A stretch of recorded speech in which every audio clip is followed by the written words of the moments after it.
Ladies and gentlemen, I'd like to welcome you to the June edition of the Cedar Lake BZA. Is that better? If you would, rise and join me in pledge to the flag. Pledge allegiance to the flag of the United States of America and to the republic for which it stands, one nation, under God, indivisible, with liberty and justice for all. Thank you. Be seated. Roll call. Mr. Jackson? Here. Mr. Wilkening? Here. Mr. Cora? Present. Mr. Bungie? Here. Mr. Recupero will be absent. Mr. Austin? Present. Mr. Salatas will be absent. Ms. Abernathy in lieu of Mr. Salatas. Present. Ms. Abernathy, present. Okay. Motion to approve the minutes from last month. I'll make that motion. I'll second. I have a motion and a second. Any questions on the motion? No, sir. Roll call. Mr. Jackson? Yes. Mr. Wilkening? Yes. Mr. Kapora? Yes. Mr. Bungie? Motion passes 4-0. First item under old business is Krenakis Developmental Variance. Owner petitioner Gus Krenakis, 510 East Monitor Street, Crown Point, in the city of 7215, West 129th Avenue. Has been withdrawn. Is that correct? Yes. Correct. Okay. Do we have to make any kind of notation of that, or? No. No. Just No, off for the the agenda. record, it's withdrawn. Okay, page 2. I like it so far. Let's take. Item number 2, under old business, Pete Bolas, 2929 Gated Leaf Drive in Crown Point, vicinity of 13008 Knight Street in Cedar Lake. This developmental variance is allowed the petitioner to construct a 2-story home with a ground floor area, 741 square feet, with a front yard setback of 29.6 7/8 inches on a lot with a width of 50 feet in an area of approximately 6,098 square feet plus. This is a deferred item from last month, correct? Yes. And it has been properly advertised and notified. So, do we have a petitioner here this evening? I do not see him.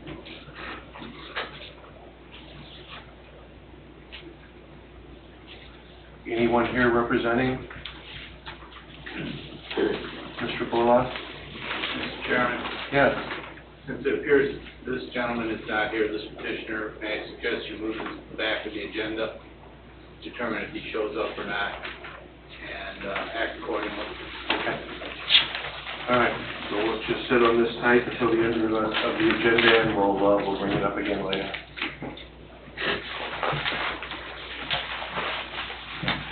New business. Item number 1. NYBY Development Corp., 1370 Dune Meadow Drive in Porter, Indiana, vicinity of 9710 West 133rd Avenue in Cedar Lake. This developmental variance is to allow the petitioner to reduce their west side setback from 15 feet to 10 feet, to reduce the rear yard setback from 30 feet to 17 feet, and to allow for parking to be located in the front yard setback. Mr. Austin? The legal's in order for the public hearing.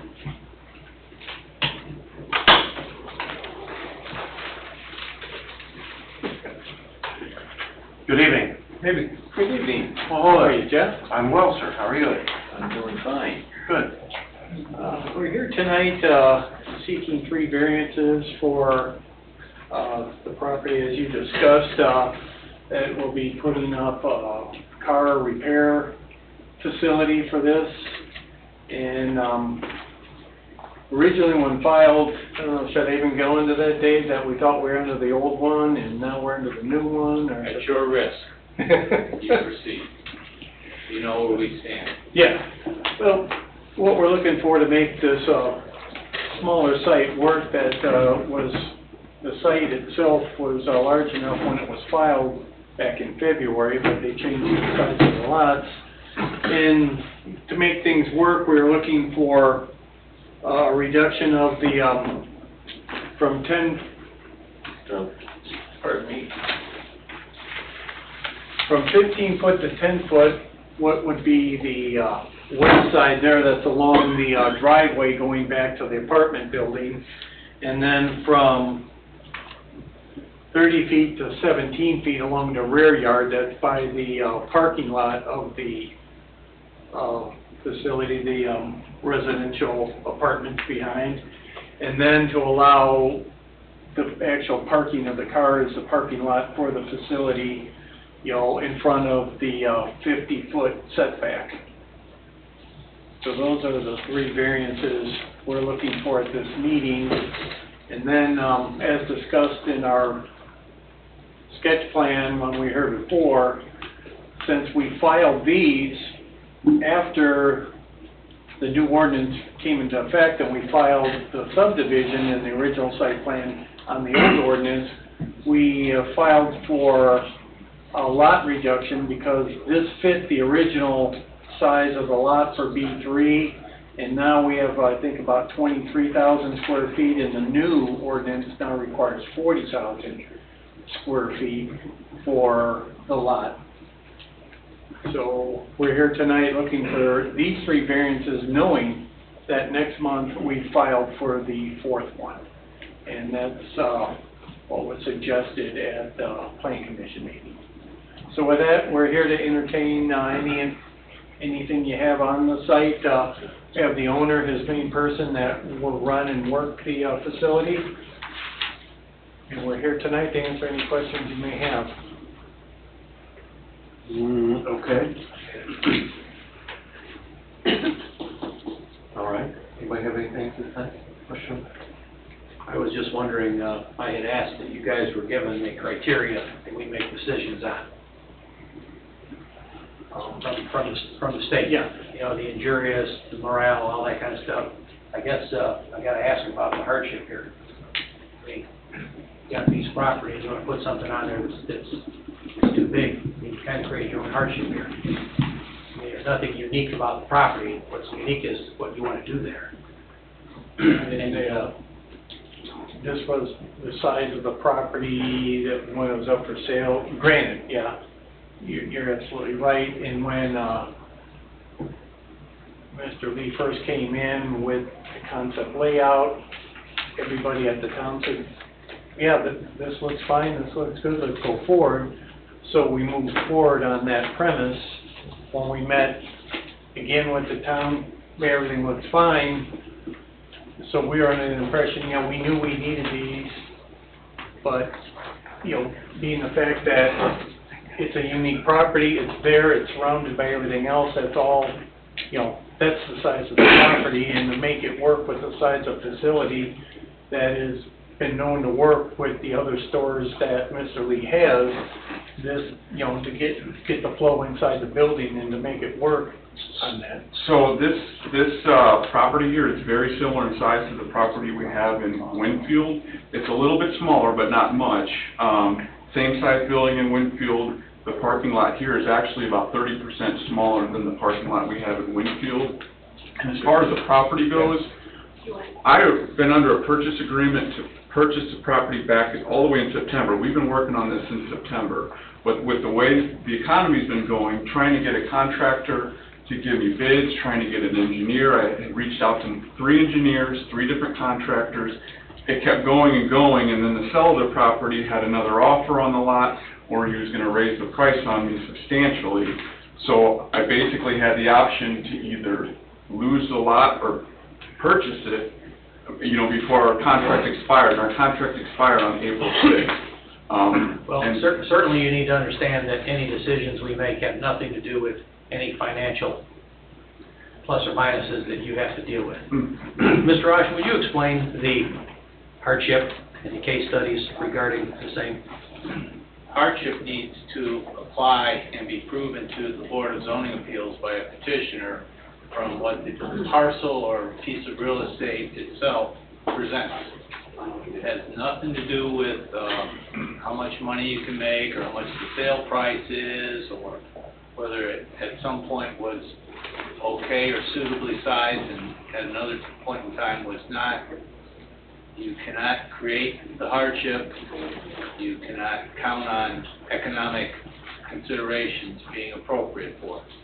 And it is one of the 5 essential elements of the Indiana Code section that you're working under here for purposes of their burden of proof and your objective criteria to evaluate that burden of proof.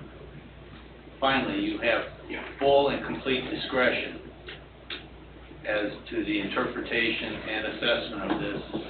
The review of such a case, if a legal proceeding were to ensue, it is that you have full discretion. And absent illegality, your discretion will be maintained and validated.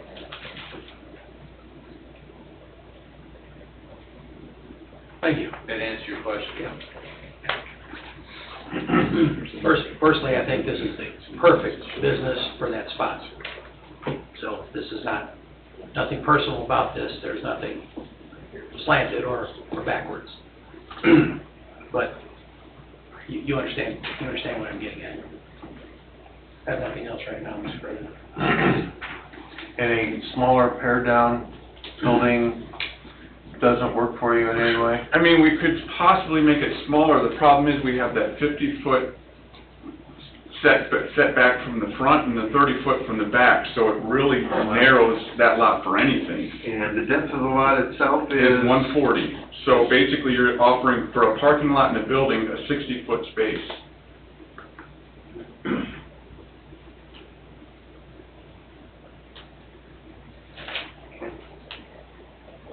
What's the coverage of this building on this property? Do we know? What's the percentage? So the building is like 54, 62, I think, or 65, so 5,465, and the lot is like 24,000 roughly, I think. 22%? 17.8% is what we calculated. Okay. Okay. Did you say the coverage? 17.8% For the size of property that's for the there? lot coverage, yes, sir.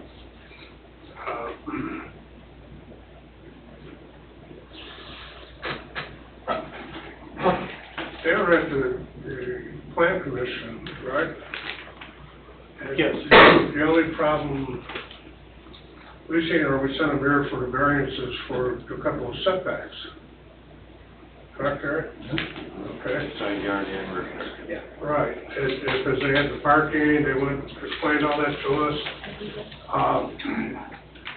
And they knew at that time, or that's when they found out that the property was undersized for commercial in that area, or in town here. So I think there wasn't a problem with lot coverage, or it was just a couple of variances on the side lot and the front lot, is it? Parking in Parking in front. the The building Yeah. is behind There is no front. line. Yeah, Front okay. setback and encroachment. And you weren't gonna have that many cars there working at a time, and you were gonna have more space than actually needed, correct? For the size of that building? Or do you have the proper amount of space for that? The parking spaces? Yes. Proper We amount needed, for that size. so yeah, I believe we needed 14 spaces, we have 16 spaces. 16, so you have a couple extra. Mhm. I think what bothers me the most is the setbacks on the north side. If there's utility easement back there, it really needs to be. We're still outside the utility easement. We're not encroaching on the If utility you easement. want to deviate from the setback. But the The north utility side building. easement is 10 foot, and we're asking for it to come from 30 feet down to 17. So between the back of the building and the edge of the easement, it's still 7 feet, that we will not be in the easement.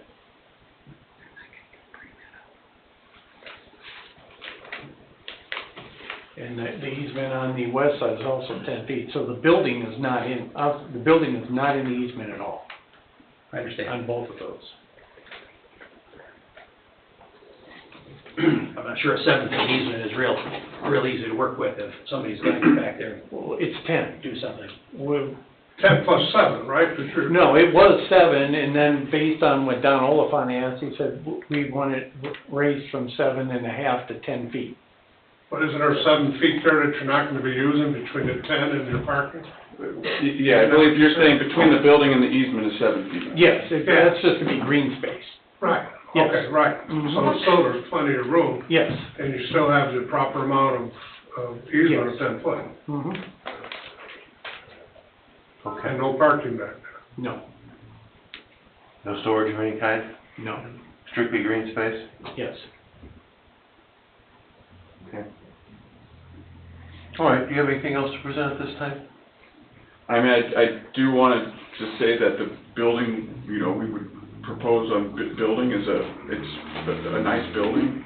I mean, it's not your typical repair shop. I mean, it's gonna be a mixture of brick and, a nice siding. We did one on Winfield's Main Street a few years ago, and it turned out really nice, so I just wanted to put that in. It definitely will, look nice Be in when that it's scale. done. Yes. Okay. All right, mind having a seat for just a minute, I'll call for demonstrators. And the other buildings that they have are very nice buildings. Do we have any remonstrators for this variance? Any remonstrators for? Any remonstrators against? Anyone here against? Any correspondence? None received on that and no one online. And no one online? All right, being none, we'll close the public portion of this hearing. You guys can come back up. Building department comments? Other than what they've already said, there's really nothing else there, other than the lot coverage being to 17.8%. It is 23,000 square foot lot. And this is zone B3, or is it in the process of being rezoned? Not in process. It's zone B3. It is zone B3. Yes. And they will be in front of you at your July meeting for the variance from the 40,000 lot size to the lot size they are.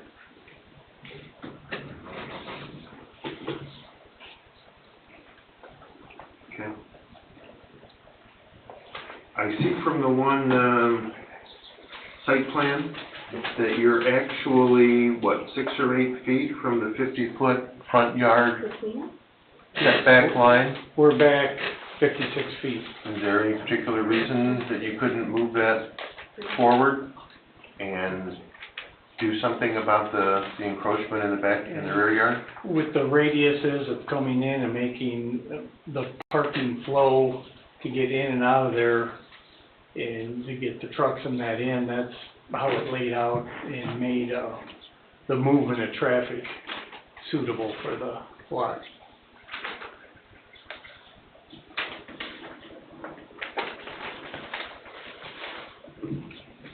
There isn't any encroachment back there, is there? You said it's just gonna be green space, what's the encroachment? Well, the encroachment is the building in the rear yard, is the depth of the rear yard.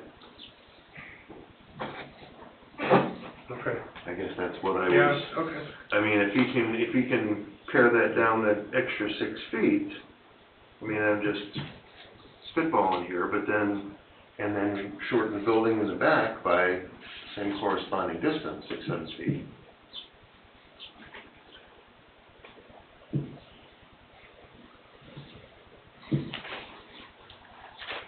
I mean, I guess I don't have too much of it, although it is pretty close to that easement on along the private drive.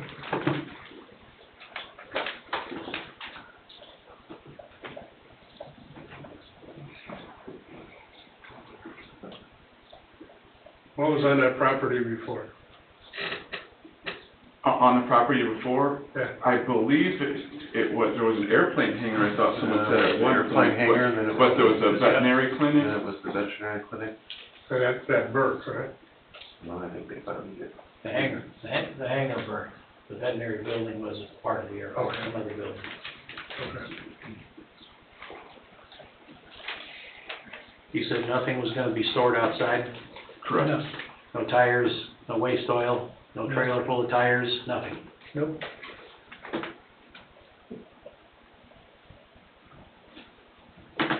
I personally think it's, what they're asking for is within reason, and it would have to be contingent upon, them coming back next month for the variance from 40,000 to 23,000, whatever. And everything's been filed with the paper Yeah, and but sent out. you gotta go through the process. Absolutely. You gotta stand up here again. Mhm. Yeah. But just letting you know, all the paperwork has been submitted and done and filed with the papers, and notices have been sent out. Yeah. I guess I should also inform you folks that we are one board member short tonight. So anything that passes or gets denied will need a majority of three votes. So there is that option that if you don't think you're gonna get a fair shake, we can push this back for a month, but that's your guys' call. They're gonna get a fair shake, Okay. whether they can get 3 votes. Well, whether they can get, well, okay, right. Well, I didn't mean it that way, but, Again, we got a crowd tonight. okay. They're hearing different things here. Right, Doug? Yes, sir. Doug's been there before. Mhm. All right, any other discussion for the building department?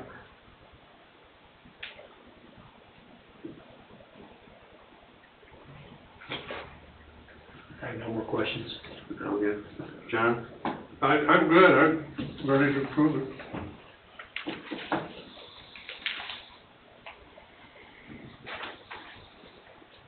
We got nothing from the property owners behind the apartments having any kind of... No, sir?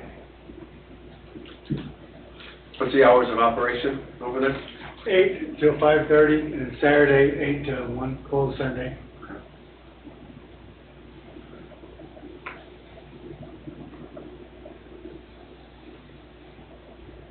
Okay. With no other discussion, motion would be in order. I'll make a motion to approve this developmental variance to allow the petitioner to reduce their west side yard setback from 15 feet to 10, to reduce the rear yard setback from 30 feet to 17 feet, and to allow for parking to be located in a front yard setback. This approval will be contingent upon the BZA granting them a variance from 40,000 square foot lot to 23,000 plus, I don't know the exact square footage, per finding of facts, Outdoor storage? No outdoor but storage? no outdoor storage. No outdoors. I'll second it. Motion been made by John to approve with contingencies, seconded by Ray. Any questions on the motion? No, sir.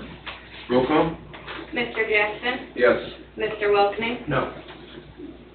Mr. Capora? Yes. Mr. Bundy? Yes. Motion passes 3-1. Thank you.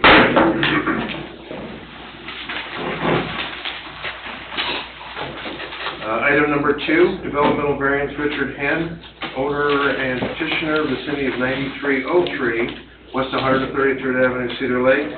This developmental variance has allowed the petitioner to erect a second accessory structure of 14 foot by 12 foot for a total accessory structure square footage of 8,168 square feet.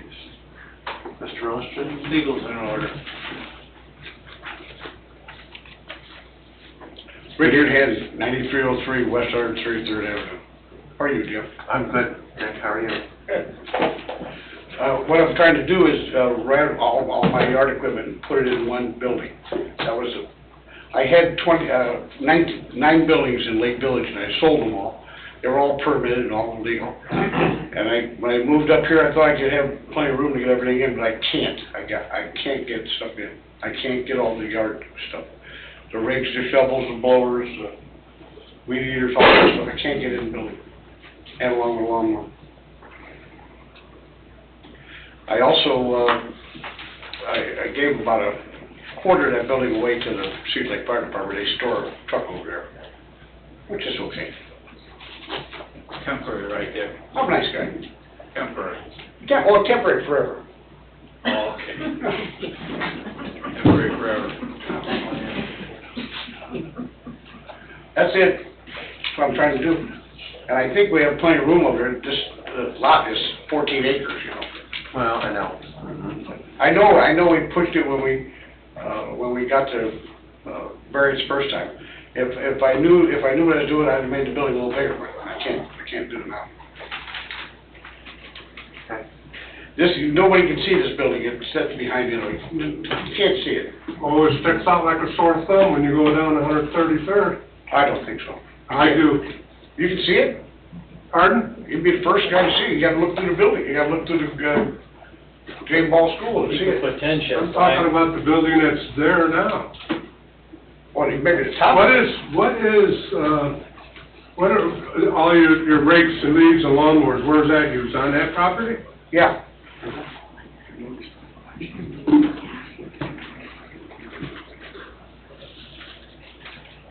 I wasn't happy with where that building wound up. When you built it, I was under the impression it was gonna be much further back on that piece of property. We all thought we could. Pardon me? We thought we could push it back farther, but we couldn't. Yeah.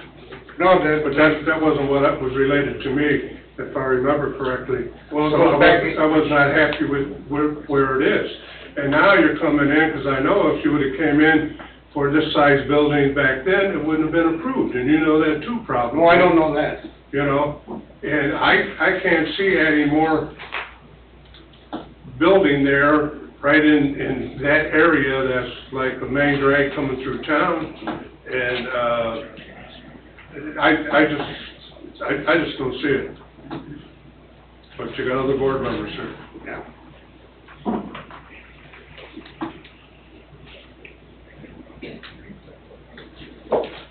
So the proposed location is how far? So you've got a 35-foot in that part of the lot. You've got a 35-foot setback between the back of the pole barn and the property line to the school. All along the way. I don't know what that is. That's what's penciled in here. The building's 80 foot wide. They built the new shed's 14, I think. So what is that?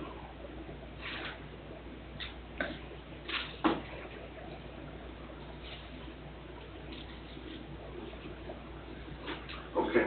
You have anything else to present this time, Richard? No, other than I'd sure like to put the building up. I would just like to have it. Okay. All right. You mind having a seat for Sure. just a moment? Do we have any remonstrators for this variance? Any remonstrators for? Any remonstrators against this variance? Anyone here against? Online? No, sir. Correspondence? No, sir. Okay. Public portion of this hearing is closed. You can come back up for us, please. Oops, don't slow your foot. Building department comments? If you look at the proposed pole barn and then his drawing, there's a slight difference. One says 30 feet, the other says 35. So it's either 18 feet difference, but depending where he's going to put it, if he does it 10 feet back from the pole barn, then you're looking at 8 feet from the rear yard setback, from what it looks like. But if it's the 35 feet and he's going back 10 feet, then you've got 12 feet from the rear yard setback. His total lot coverage, if this is allowed, would be 3%. Would be what? 3%. There's a lot of acreage that goes next house. I don't,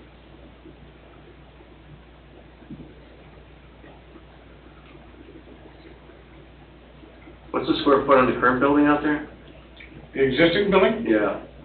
30, I think it's 8,050 square feet, something like that.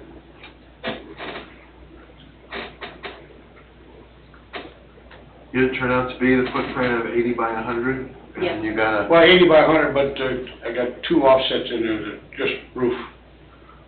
80 by 100 was the total building.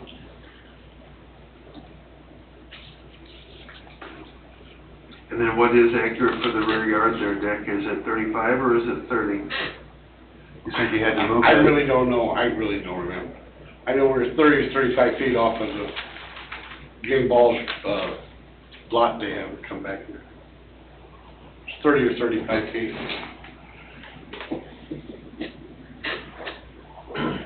What do you got, about 10 foot, you think? Well, the one that is the actual, when you did the proposal on the pole barn, it showed a 30-foot difference between the rear of the pole barn to the rear property line. On the hand-drawn one, it shows the 35 feet. Well, it's probably 30, play it safe. 10 foot's plenty of room anyway, for the proposed building. I think it was, I think it was.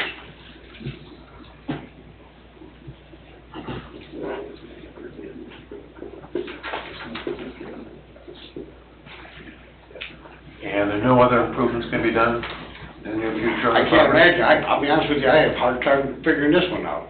But there's absolutely no more room in there. If I could take you guys over and show you, you'd look inside there. I'd have to, the only way I could do that would be to go inside and build a building inside to, put all that stuff away. It's tremendous. Shovels, rakes, weed eaters, leaf blowers, all that stuff. I mean, all kinds of stuff, lawnmowers, everything. And to be in compliance, he does need to be at least 6 foot off that, or 6 feet off the rear setback. That would be 10. Rear setback line. Or setback is 6 feet from the rear property line, excuse me.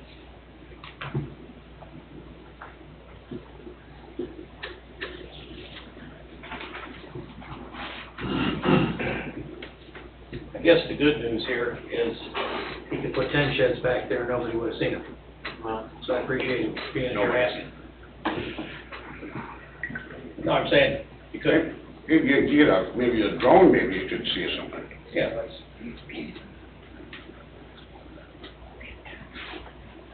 another awning off the back of the building wouldn't be, something you'd, Well, I considered that, but I thought that would be a worst case scenario.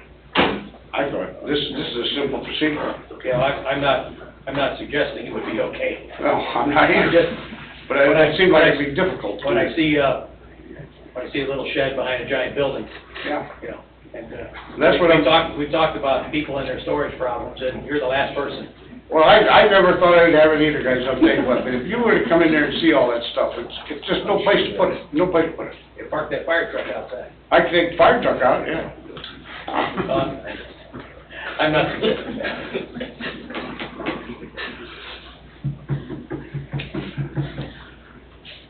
We kinda like having a fire truck, we've got, granddaughters,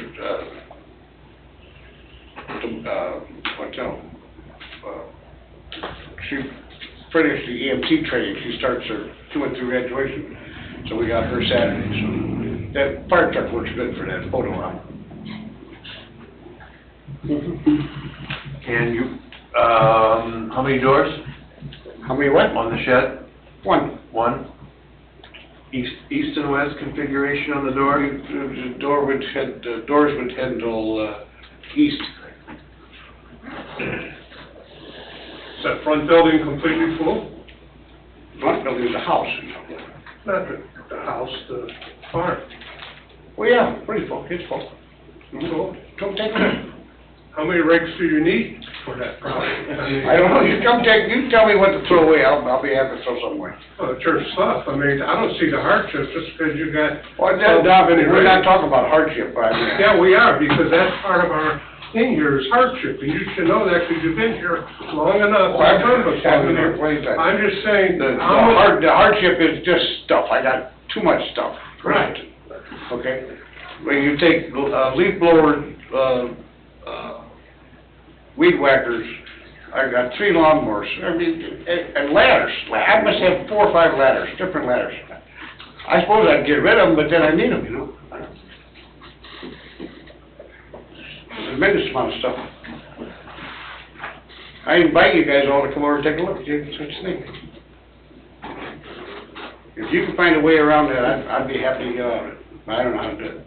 Because all I got, just leave me shovels or rakes and stuff against the wall, and it always falls over. It's just a pain.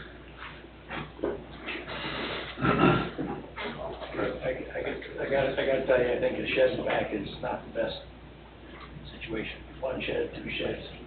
I think putting bonding on the back of that building would be much better looking. I'm not redesigning anything, but it's got a nice thing there, and unfortunately, having hand tools falling on your valuables is probably higher frowned upon by most of us. Right.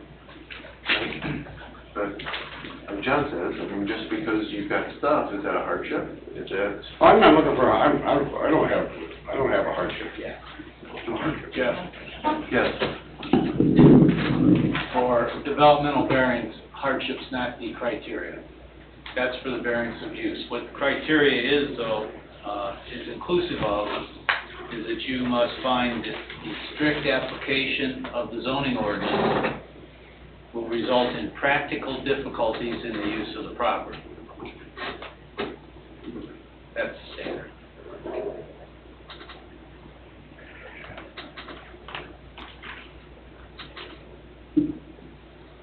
Ray, you have anything? No.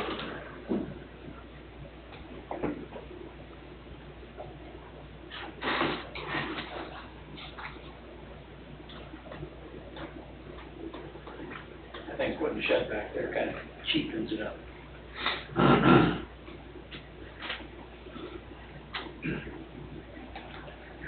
Adding a roof on the back or something like that would aesthetically be much nicer. Not that we approve such a thing.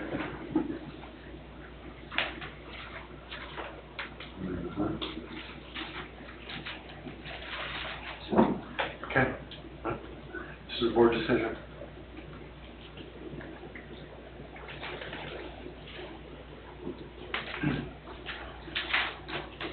Jeff, do you want to let Dick know about the admonition you gave in the previous? Yes, we are a board member short. You will need 3 board members out of the Who's board. missing? What's that? Who's missing? Mr. Recupido. Oh. So, All right. if you think your chances are better with a full board, then... We're going this far, might as well just keep going. Okay. All right, very good.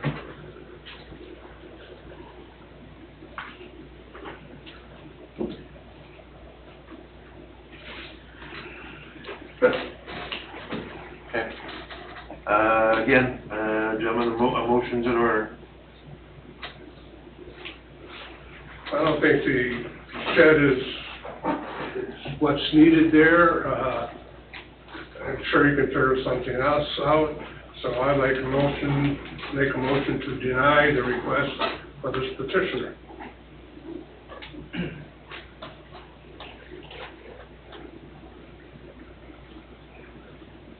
John, will you include some language from the statute and the criteria, the practical difficulties standard that we talked about?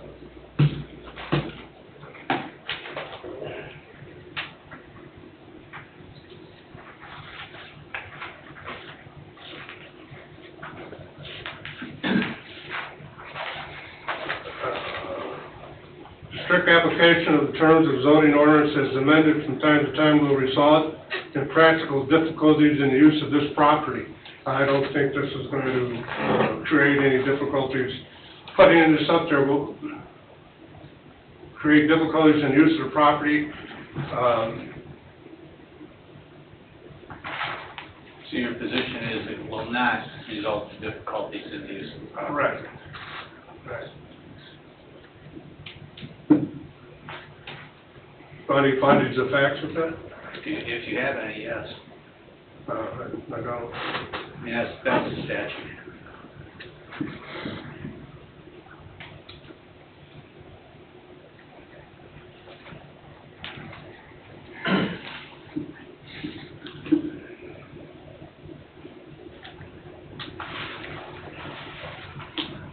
Motion's been made to deny. I need a second?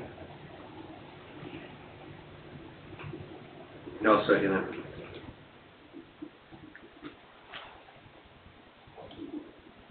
Motion's been made and seconded by Ray. Any questions on the motion? No, sir. Roll call? Mr. Jackson? Yes. Mr. Wilkening? You're voting yes for this? No, For the denial. for the denial, yes, Yes sir. for the denial, okay. Yes, for the denial. That's what the motion was made. Yes for the denial. Mr. Kapura? Yes. Mr. Bugby? Yes. Motion passes 4-0. Thanks for the consideration. All right, sir. Item number 3, Chris and Julie Yoways, 115 Two Tree Belmont Place, in the vicinity of 141 17 Hughesman Street.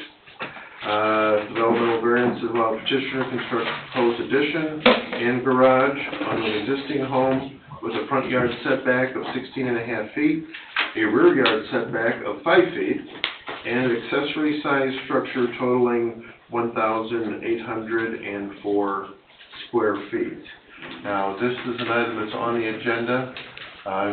Should we ask for the legals before we? You should make a record of that. The legals are in order for what was advertised. Okay.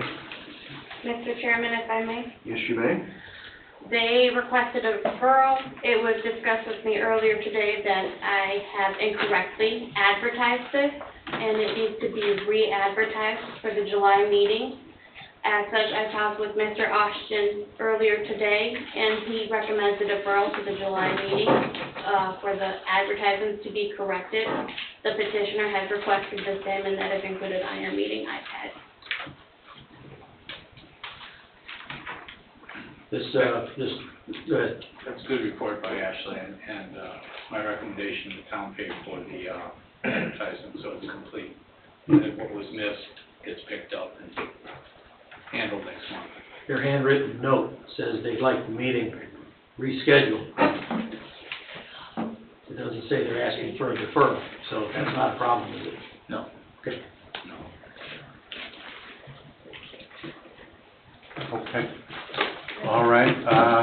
Well, are there any folks here to either remonstrate either for or against this agenda item before we move forward?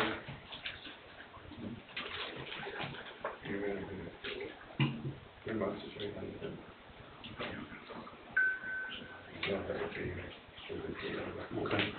No, not this one? Okay. Portion public hearing is closed. There are 4 letters included on the meeting iPad that were hand-delivered to me yesterday Okay. in regards to this petition as it is currently advertised. We can go ahead with the remonstrations and that, even though it wasn't properly advertised? No, you're just recognizing on the record of this proceeding that those 4 letters came in and they're made part of the record. They will be referenced and referred to in the minutes of this meeting, and they will be part of the presentation or the public hearing that will commence next month when the folks are in here to make their presentation. So she's not gonna read them now? She's not going to, I hope not. Oh, okay. But that's what I was getting at. Or McMurray.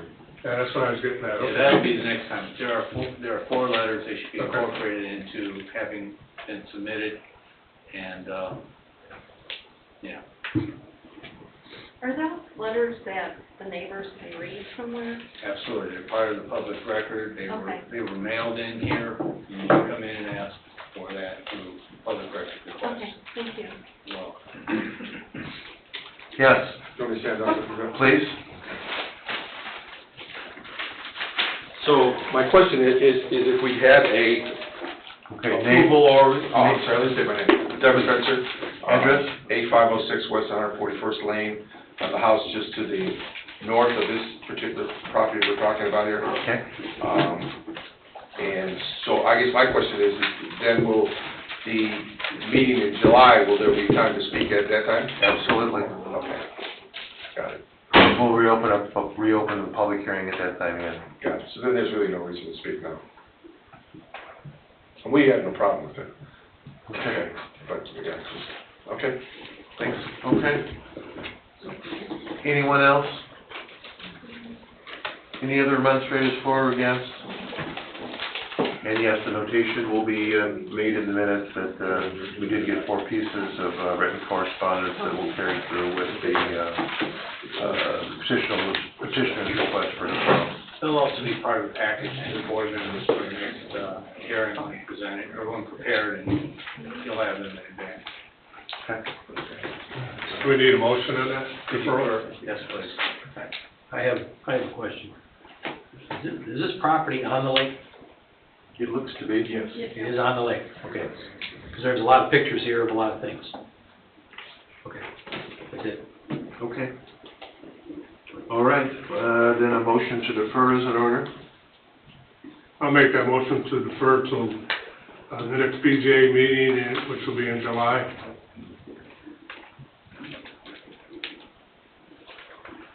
And second on that motion? I'll second it.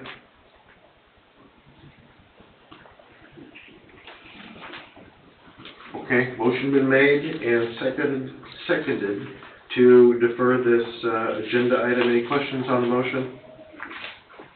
Roll call? Mr. Jackson? Yes. Mr. Wilkening? Yes. Mr. Kapura? Yes. Mr. Bungey? Yes. Motion passes 4-0.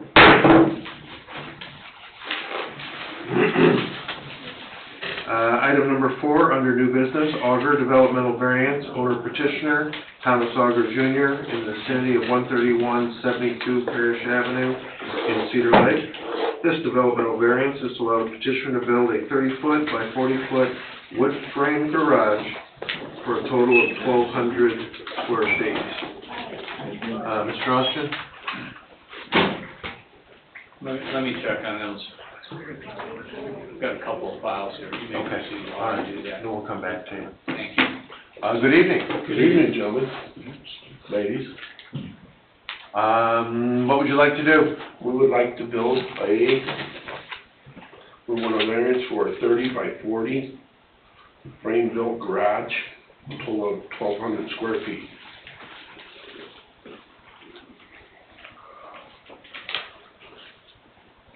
Okay.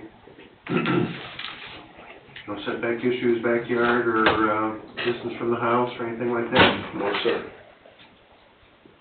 We filed for this variance before for a pole barn, and we understand that the town would like a pole barn in that area. So we switched up and changed it to a stick-built frame with poured concrete foundations. Okay.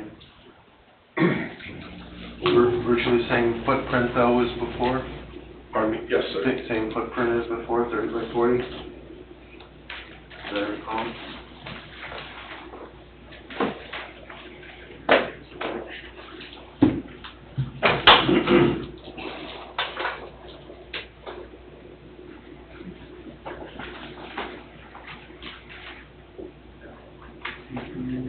Okay.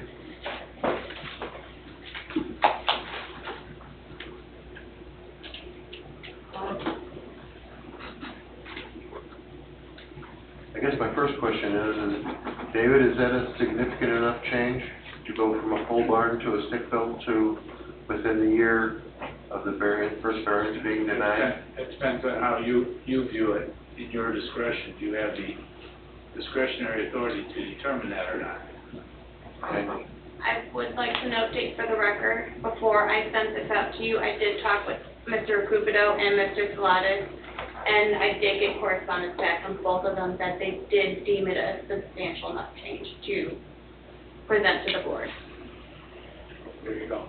Okay. All right. Anything else presented this time? You going to stay at 14 feet that's permitted? Yes, sir.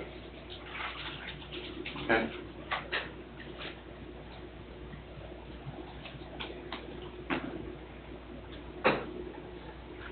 You guys want to have a seat for just a minute? I'll see if there's any remonstrators. Do we have any remonstrators for this variance? Would you mind? Approach the dais? Yes, you may, sir. Please do. Thank you. Mr. Chairman, board members, ladies and gentlemen, may I be candid? Please state your name and address Yes. for the record, though, first, please. My name is Stephen, S-T-E-P-H-E-N, Susko, S-U-S-K-O. My address is 13156 Parish. I own a duplex. I live on one side, rent out the other side, adjacent on the north side of Tom's building.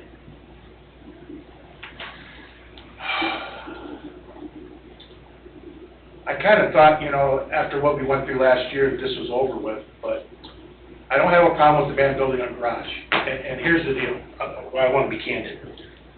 I don't want to alienate my neighbor, but I also don't want to alienate my wife. My wife's not for this. A building of this size in this small an area. I mean, the way I look at it, his house is 1,800 square feet roughly, and he's building a 1,200, square foot building adjacent to his house on basically a third of an acre. And I don't know, I went down and looked at the plans the other day. They seem a little bit different from last year. They actually show the utility lines now, and I don't know about that. I'm not versed in that, but can you build a structure with a concrete foundation over, water and sewer lines? Utility lines go right out the back. Or is he gonna move them?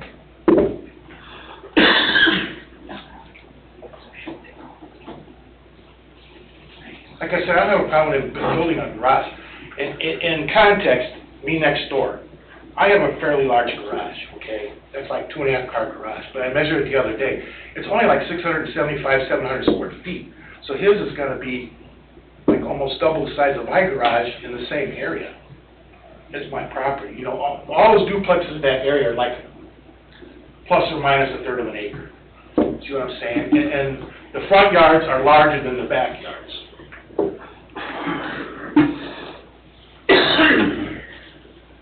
So, I mean, I know I'm just a little man, I just have an opinion. Like I said, I don't wanna alienate my neighbor or my wife, but I gotta choose my wife. I gotta go with the boss on this.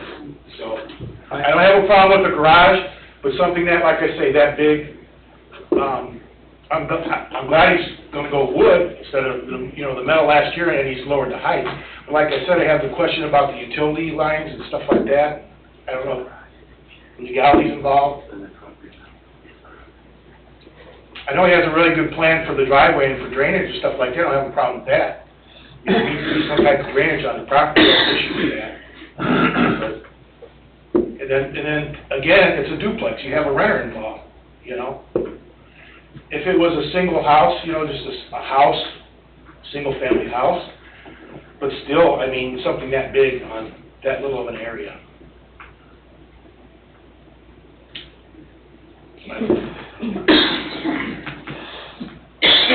Thank you for listening. Thank you for your time, sir. I have some questions. Oh, okay. I'm sorry, David?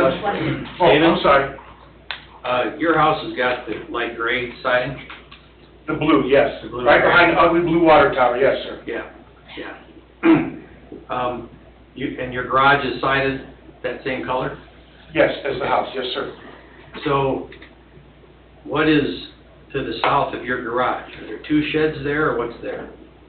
I'm looking at a picture here that's kind of Yes, hard. there are two sheds, one for each side, yes, sir. Okay.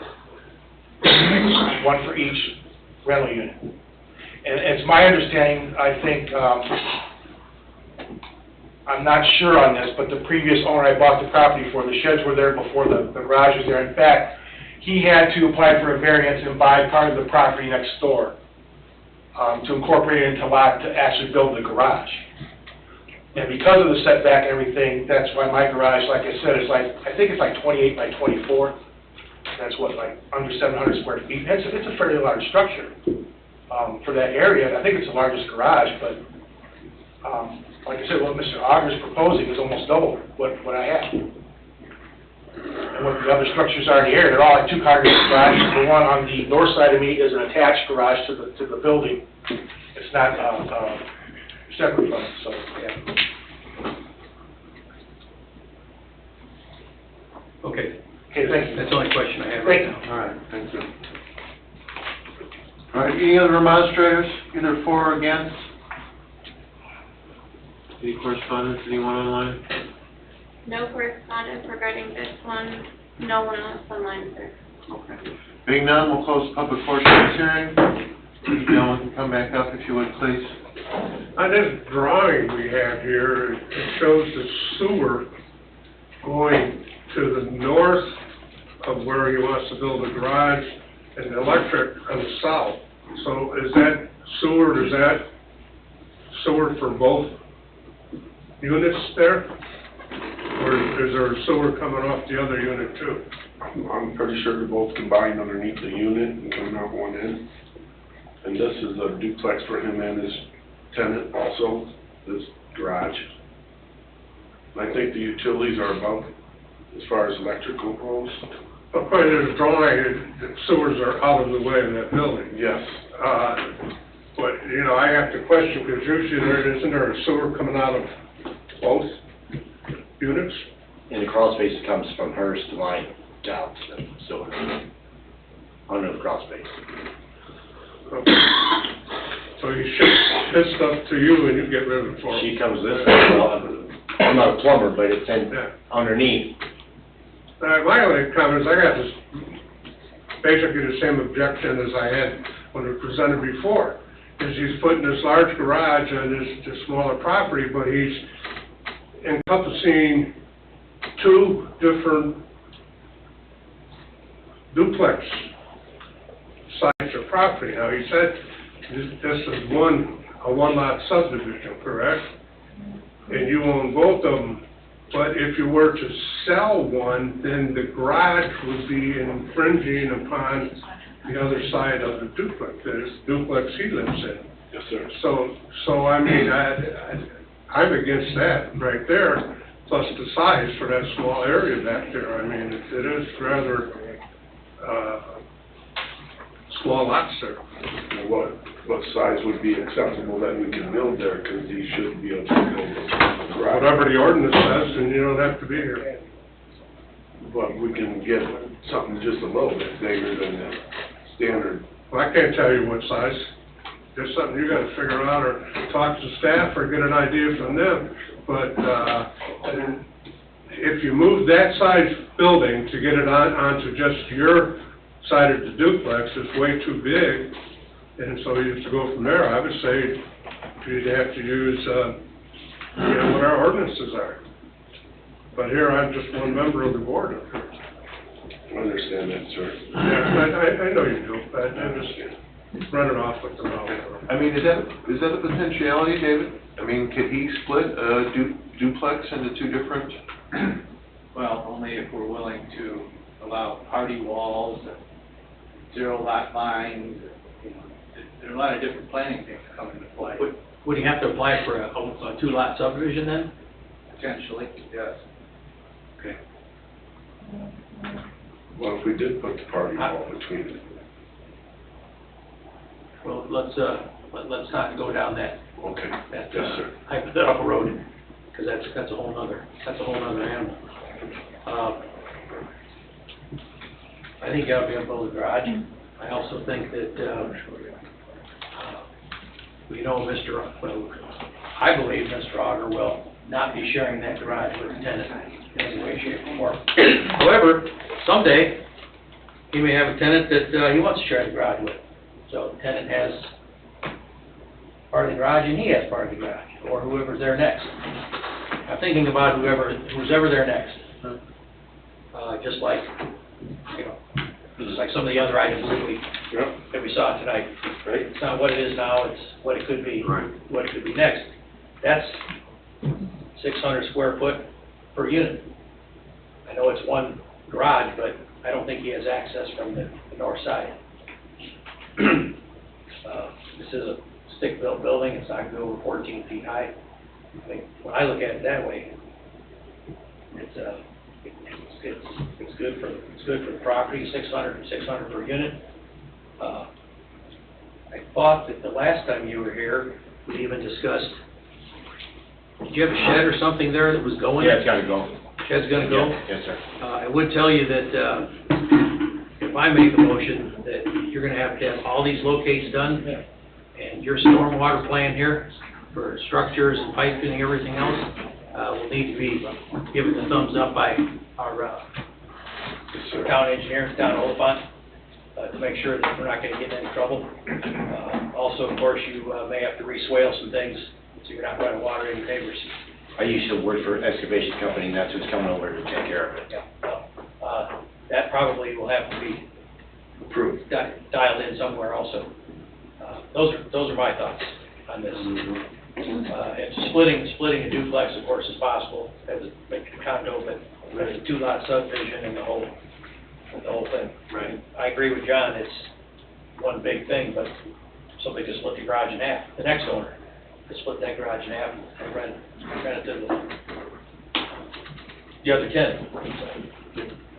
Those are my thoughts. What's the lot coverage with this garage on there now? What do you know? No, I don't have it in front of me, sir. Lot coverage, if you were to be allowed, is 21%. Thank you. You're welcome.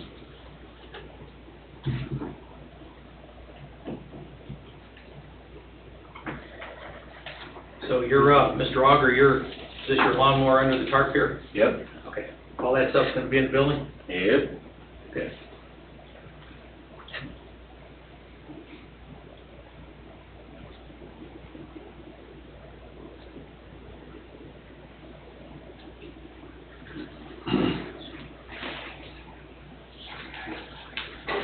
I mean, I guess the only thing, it's the same, I guess I have the same issue as before, Mr. Auger. You're asking for a building that's 50% larger than permitted. I mean, everybody's kind of talked about, you are permitted a garage. So we cannot keep you from building a garage, but, until we see the practical difficulties that you state, which I haven't heard very many other than you've got stuff, doesn't convince me that this is a good fit for this piece of property. Well, we do have the other tenant there, and I know you understand that you think that he's not gonna share it with her or whatever, but that shed, all her stuff's gonna be stored in there also. She's got half the shed now. I think the issue was the pole building before. And briefly, Mr. Auger, may have considered wrapping this in siding, because that was discussed, and, that was not, he didn't like that idea. We'd allow him to build two small garages there, perhaps, but that doesn't make some sense to me either. The remonstrator, I don't know what the square footage of all his structures are for two addresses, but I have to guess that it would be equal to 1,200 or in excess of. What Mr. Auger decides to do with his tenant, his stuff, kind of up to him. I still think that 600 square feet per address is real fair.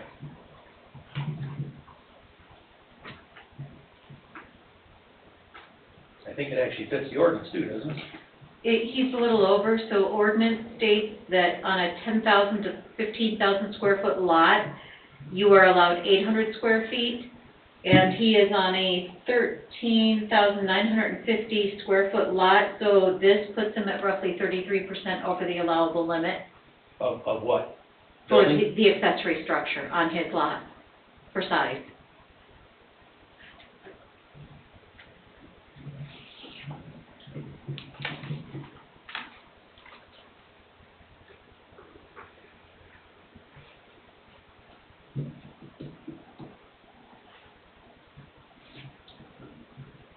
I'm still thinking, if you wanted to build two-car garages, there's room there to do that somewhere.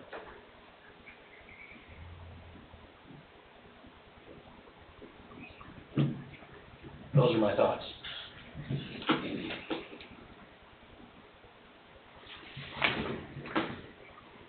Stormwater's gotta be dealt with. I mean, I just see, you know, all these things that have to be dealt with and looked at. The property to the south of you, Mr. Auger, has a two-car garage and the door faces Parish, correct? Yes. And that's part of the drainage I need to fix, because it's already busted up my driveway from the previous owner. And your shed's just north of that garage. Yes.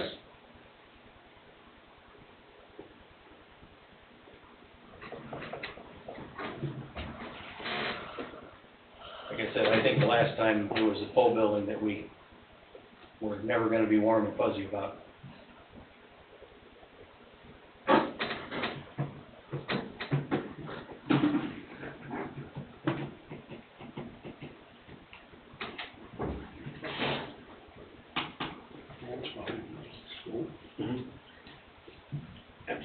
Ray, you have any concerns? Just the size, just this percentage of difference, that's pretty much where I'm at.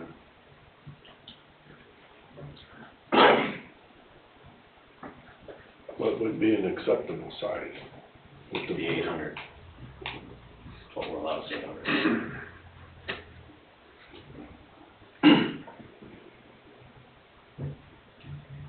I mean, I guess I don't have a problem with it being slightly oversized, but, you know, I guess I just have a real hang up with it being 50% over what's permitted. Now, can we size that down and? No, of course you can. Well, I thought permitted was the 800 square foot. You're allowed 800, as long as But it's we under could get a 50. variance for something smaller, like a 40 by, 28 by 32 or something like that. Something that just ain't quite as big in your backyard. Okay. Would that be acceptable? This is not really a work session, there's other folks here that are waiting to get their items heard. I'm still stuck with, there's room there to allow him to build two-car garages. You can have one on the south side of the house, and another one in the backyard. Per address, if you wanted to go down the road of splitting the property. And the most you can have on one piece of property is 2 accessory buildings, right? Yes, sir.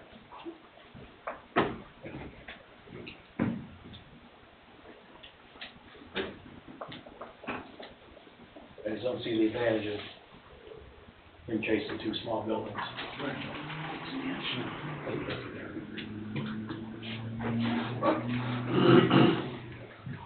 Just the access to.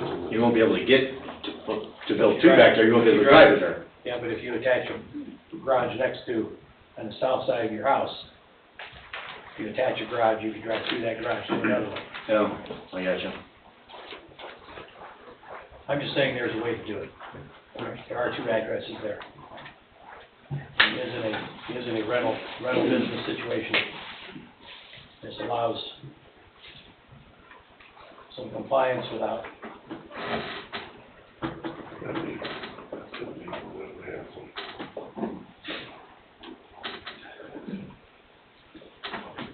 what is an acceptable size? If it was within 20%, I think I'd be happy. So it'd be, 1960? Or 960, I'm sorry. 960?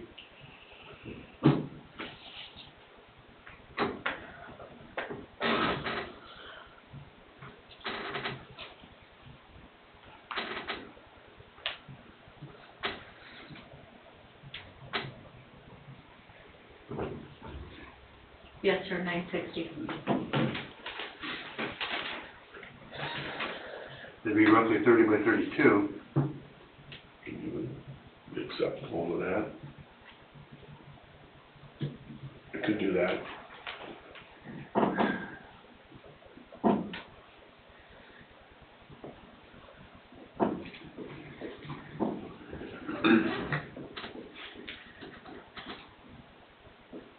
You want to amend your request for that?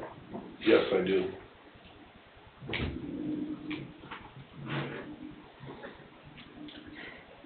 What's the number, Jeff? 960?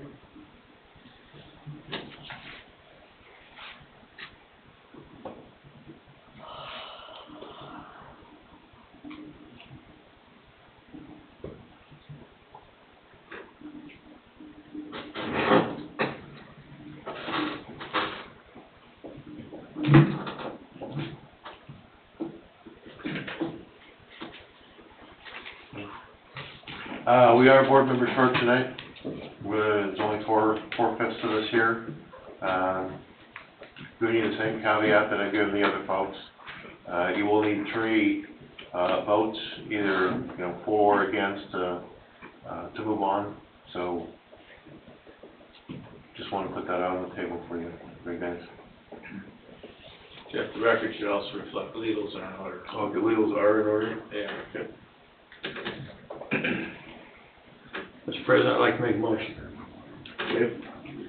I'd like to make a motion, we approve this developmental variance, allow petitioner to build a 960 square foot wood frame building on his property, with the stipulations that, Don Oliphant, review all the stormwater and proposed underground drainage with the findings of fact.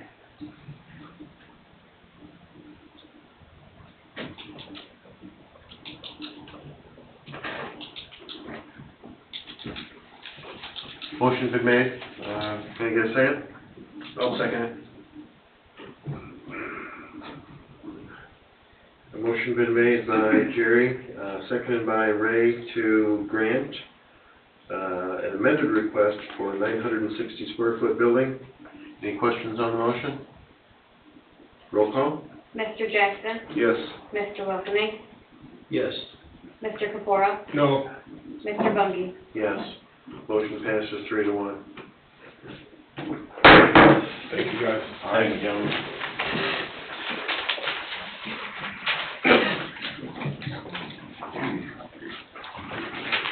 Item number 5, Vanderploeg, developmental variance, Mark Vanderploeg, city of 13301 Lincoln Plaza Way, Cedar Lake.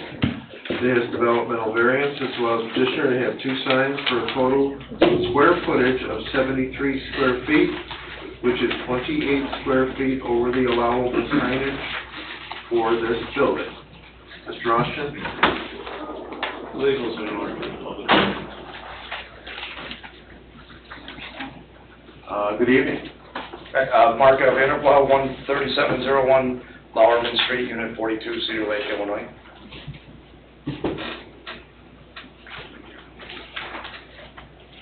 Okay, give us an idea what you'd like to do. We're here to, we want to put a sign on the 133rd Avenue side of the building. I have a picture of it, I don't know if you... We have. You do, okay, this one here. Initially, we were going to put a pole sign out there, and we found out that it had to be 10 feet from the property line, which put it right up against the building. And we also found out that they might be putting a monument sign out there anyway for Strax, True Value, et cetera. So we decided not to do that. Then we submitted plans for the sign, an illuminated sign on the side of the building, which now puts us over. We only have 45 feet of frontage because our frontage is on Lincoln Plaza Way. So the building on the side that we want to put the sign on, that's on 133rd Avenue, the busy street, is 84 feet. The sign we're looking, if you're looking at it, it's about 24 feet. It is, just says Marcus Chocolates, and the reason for it is anyone coming from the east or coming from Parrish won't know that the shop is there because there's no sign. There's no way to see the front of the building from that, coming from those angles.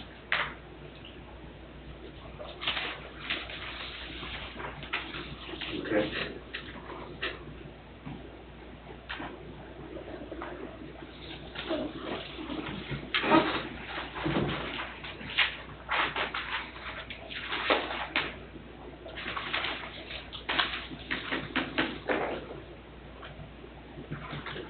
also got a sign in front, don't you? We do, and, I have a picture of that, it's a good, I mean, we've gotten a lot of compliments on it. I'm sure you've seen anyone that's driven by or whatever, and this will be similar to that, it's just that the letters will be illuminated. It'll be on a raceway. Like I said, it faces the busy street. How big is that sign on the front, the west side? That was under, the initial ordinance allowed, I think, 32 square feet for one sign, and that was under that. So I think it's 31 square feet, something like that.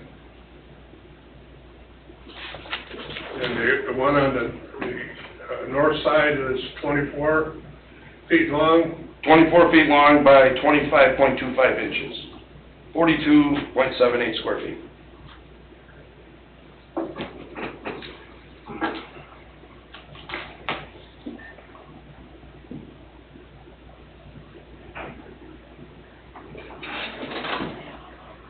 The ordinance allows 73. 72? 73. The ordinance allows 73? Yes, sir. For two signs? For two signs, yes.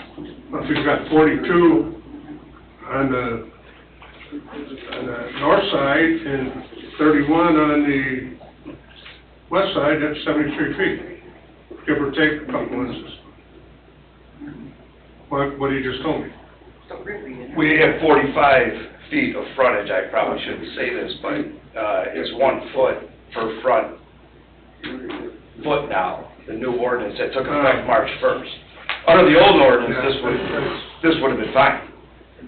Let you know that, I helped write it. Okay. So under the new ordinance, which we submitted on March 1st, but wasn't actually until March 2nd, received, but that was for the pole sign, and then when we found out the the setback on that, we decided to do this, and then found out that the ordinance had changed, which, doesn't matter, but again, that side of the building on the busy street the building itself is 84 feet, and this is only 24 feet of that 84, so if our address was 132 Avenue, we would have, we'd be way under the ordinance.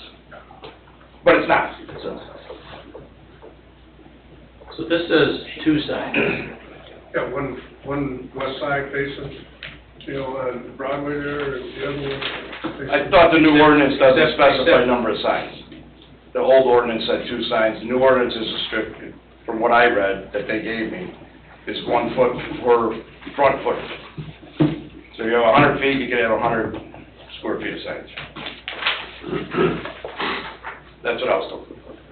In bold print here, it mentions two signs. Right. There's already two signs on the building. Right.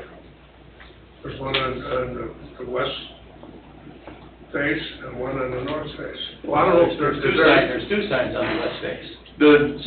So we need to get this right here. Yeah, the new ordinance doesn't stipulate number of signs, it's just the square footage based on the frontage. So actually, Margaret, this has all been calculated, the two existing signs, and then this sign that's on the other side of the building will keep us under 73 square feet? No, that's why he's coming for the variance at the 28 square feet over what's allowed in total. Okay, but there's two signs on the front of the building now. Yeah, that's, the other small Dairy Bell sign is, I think it's, Mr. Osh, my point here is that what it says here in bold print, it says two signs. Yeah, I saw that. He is, Okay. he is correct though that isn't this new, in the new zoning ordinance? It does not have a maximum number of signs. It only covers Yeah, area. Right, but when it says two signs at 73 square feet, that's two signs at 73 square feet. Right. I mean, somebody could put signs all over their building like a flea market. And that's not what we're after.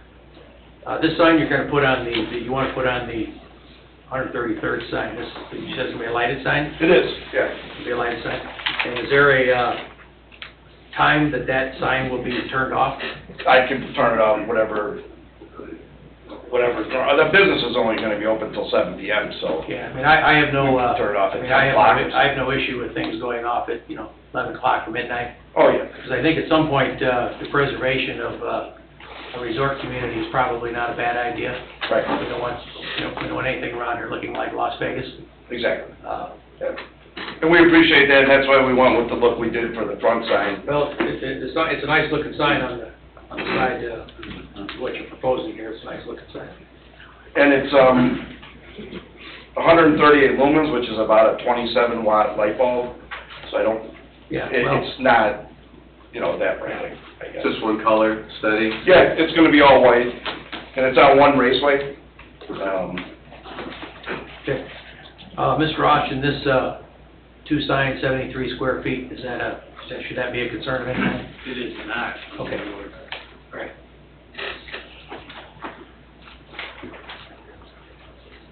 So what time tonight, you good with the sign going off? I don't really have a preference for that, it's 11 o'clock. Okay. What if you have a sign that says hot and fresh? Oh, that's the wrong. Okay, never mind. Wrong That's business. a copyright infringement. Or freshly dipped. Yeah. I don't have a problem with the sign the way he's proposing it. No, No, it's a classy looking sign. it is. It is. I have no more questions, Mr. President. Okay. Mind having a seat for No. just a minute, Wes, for Munsters, okay?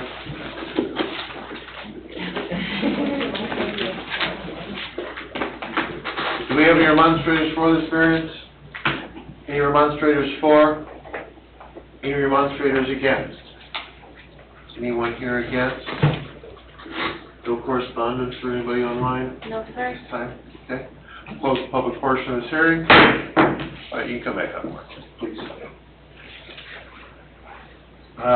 Building department? I can confirm that he did get caught in a trick bag with the mounted sign that he originally wanted to do. Those were under the old ordinance, and then by the time he applied for the second sign, that's when we had to say, well, he's got a different ordinance to comply to. So he is accurate in his statement there. Well, you call it trick bag, I call it blessing. Because this is a way classier arrangement than a sign on a pole. Way better. Yeah, I agree. Way better. Were you planning on having any kind of lights to illuminate the front west facade light? Anything like a hanging? There is now, there's There is? some goosenecks up there. Yeah, there are goosenecks. I didn't pick them up. They're on a timer as well, I think we got that set to turn off at 10. The electrician that we're doing the build out with set Well, a at timer. some point, you need some security lights. We don't like lights shining in cars, lights going by either. But, like I said, I don't like, everything looks like it's open at 3 a.m., Yeah. Right, yeah. so. All right, there's no further discussion, Would like to make a motion, Mr. President. Yes, sir. I'd like to make a motion, we approve the developmental variance law petitioner to have a total square footage of signage of 73 square feet. On the additional signage on the north side of the building, parallel with 133rd Avenue, and that the sign be turned off at 11 p.m. with findings of fact.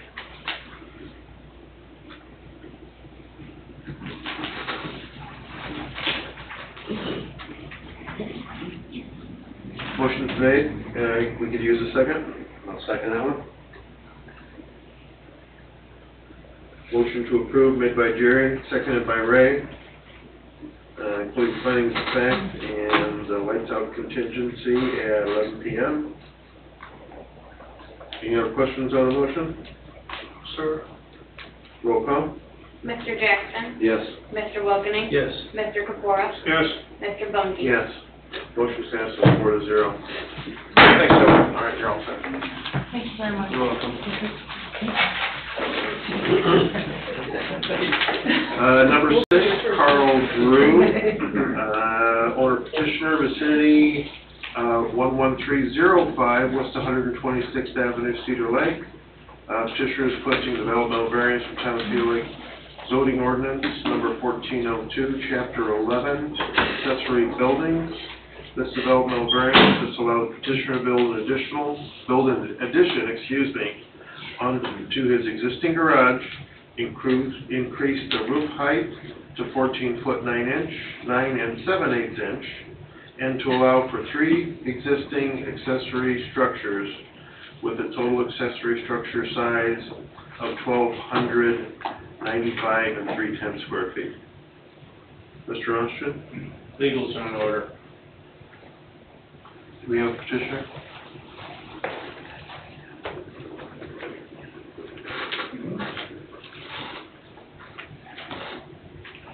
Ladies and gentlemen, Yeah, good evening. good evening. How are you, Jeff? All right. Didn't know I'd see you here. Yeah, A lot of people surprised. He shows up in the darndest place. he's helped me many times. I'm just here, my story's like everybody else, I got too much stuff. Okay, the deal with my too much stuff is I have 2 historic cars, and the most important car is her new car, that I need space to keep in a garage. So I need to expand my garage size to accommodate these 3 vehicles.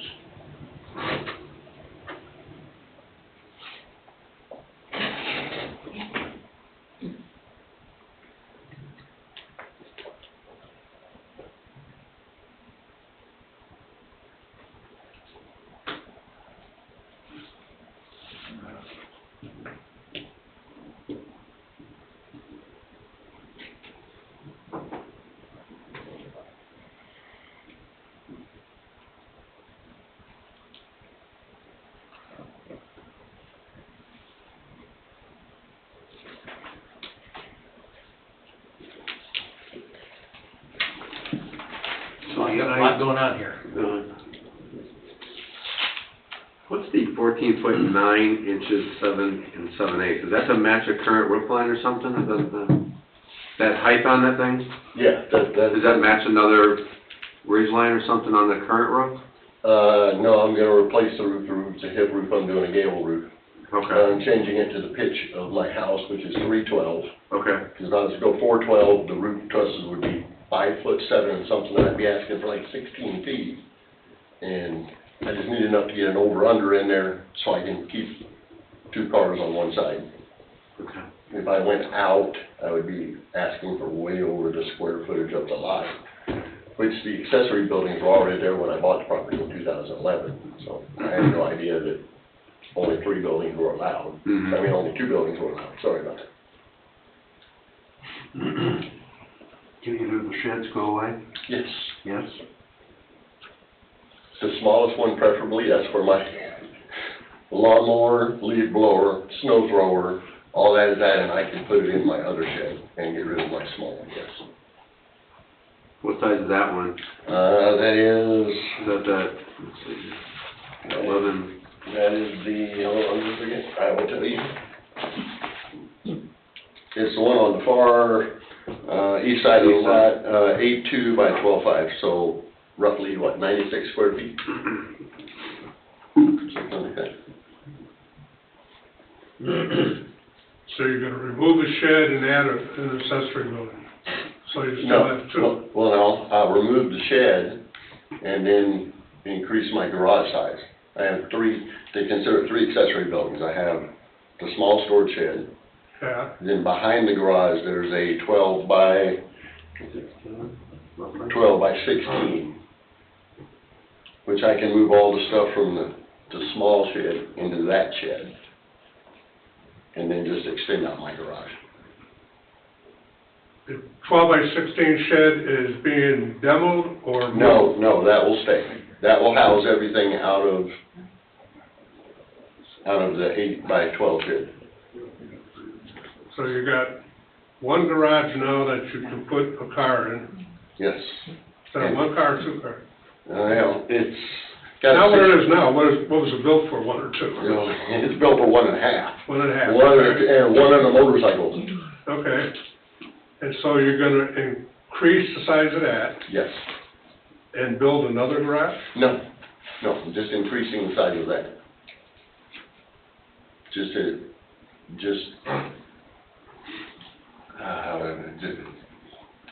So you're not increasing the footprint of the 24 by 24 garage? Yes, I am, You are? yes. Yeah, it should be on the second plat of survey. If you have a copy of it, if you don't, I have one here you can look at. It's page 2 of their petition items there. Okay. So the proposed is, what, 24 by? No, 35 and a half by 28, 35. which makes it 900, which makes just the garage 996.3 square feet, I believe. Which is under the 1,000, which is when I filled out the building permit, or the building thing, I thought it was for just the allowable square footage for the garage was 1,000. And, because I was just confused by the paperwork. Page 9 of your meeting guide packet includes the permit application he turned in with his petition.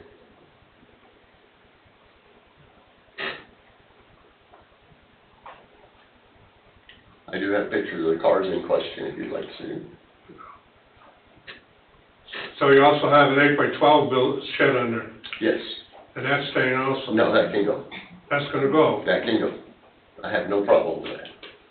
So I don't see where the 3 accessories buildings are. Well, there's 3 there now, what they call, what, the garage and 2 storage buildings. That's 3, correct?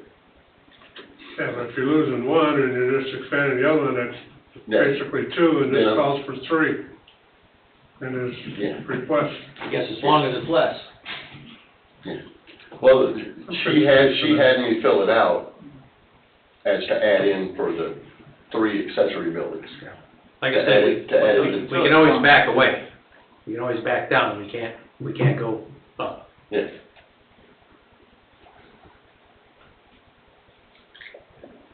So like I said, I have no problem losing one of the accessory buildings to make it within the Cedar Lake zoning, to only have 2 buildings.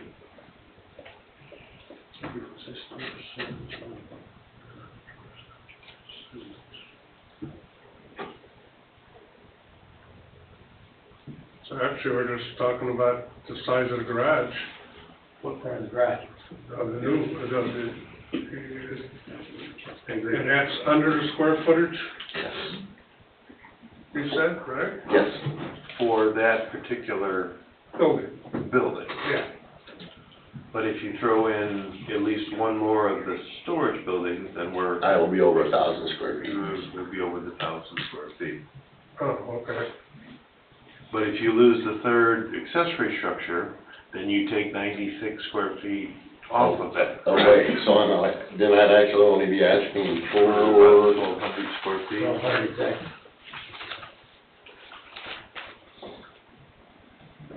yeah, I'd be asking for about, 200 extra square feet. Which is the 20% rule, basically.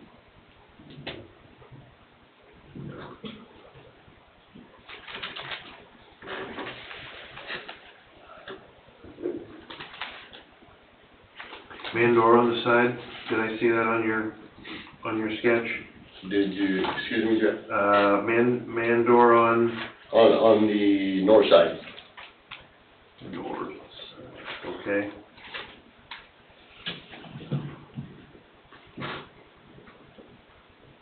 So 2 single-car garage doors? Yes, 8 foot tall, 9 foot wide. And the man door along the front? Yes. Okay. Windows? 2. 2. Okay, east side? East side and south side.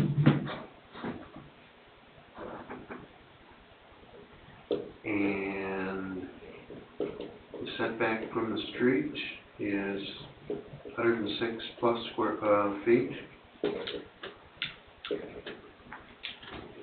Yes, 160.7.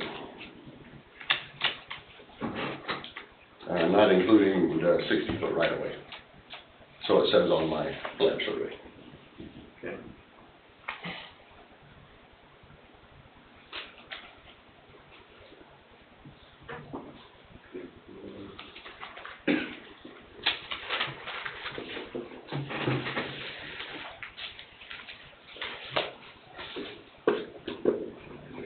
What's the height requirements for the over-under hoist you're proposing to put in there? I need 6 foot underneath and 5 foot above. That makes it 11 feet. You got double stacked cars in there, like a hoist. Yeah. But you only have a sidewall height of, I have 11 feet. It's on the final drawing. The one of the new facade of the front of the garage. With the 2 doors. I'm sorry, With- peak is 14 feet, Yeah, 14. 7/8 inches. Yeah. That's what it's 312 pitch to match my house. 312? Yes, I have a modular home. Are you putting any other hoist in this building? No. Motion may include exactly that. Okay. Many people have stood there and said that, and I mean, we don't want to get in the car repair business. I own my own business in Crown Point. Okay.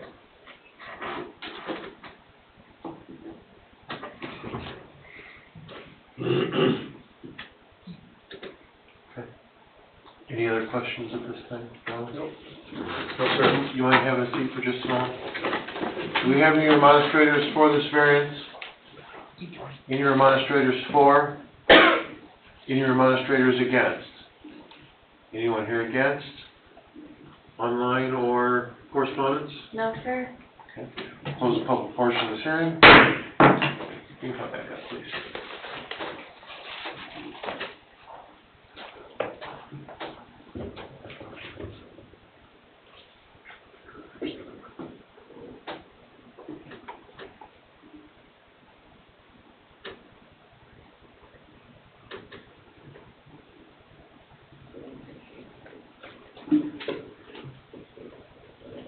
The reason we frown on the sidewall heights of 10 feet is somebody gets creative with some trusses. They can easily put a car hoist in there and be irritating the neighbors at 11 o'clock at night.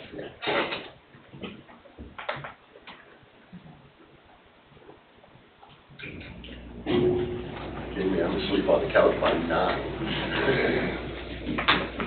Yeah, but there are those days.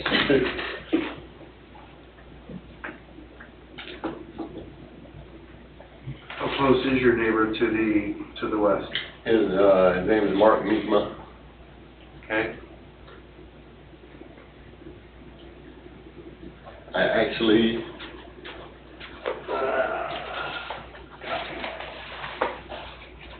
if I may approach, yeah. Sure. He was kind enough to give me permission to take a picture of his garage. Okay.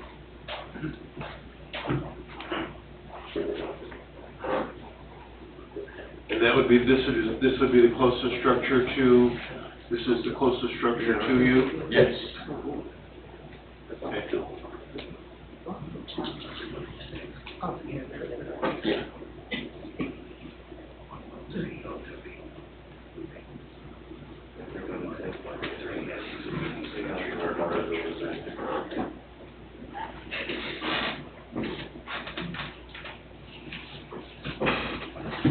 Okay, building department comments? One second, please. Okay, so if he is allowed to keep all 3 accessory structures, he's at 9% lot coverage. If he takes off the 8.5 by 12 or the 8.2 by 12.5 shed, his lot coverage will be at 7.4% lot coverage.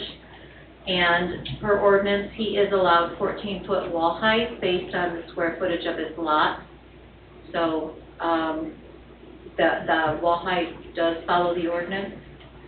And his total I'm sorry, wall height or overall height? Overall. wall height, Wall height. or overall height, excuse me, I'm sorry. Yeah. And the total square footage minus the extra shed would be 1192.82, minus the 8.5 by 12, or 8.2 by 12.5. 1192 would be the total? 1192.82, so 1193 basically. But our wall height is probably gonna be close to 14 foot.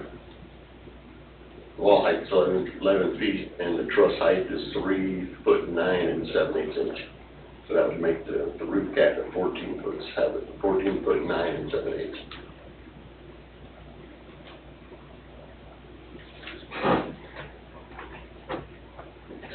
I hope your math's right, because his math's very good. You can double check me.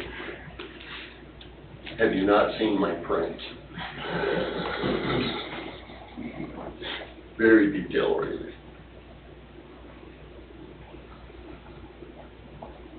You really might want to take a look at the pictures of cars I'm putting there.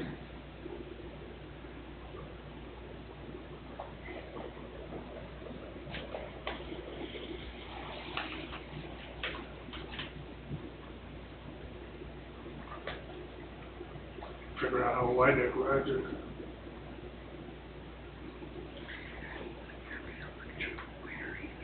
That's gonna be a hip roof on there, or No, gable. gable? Gable.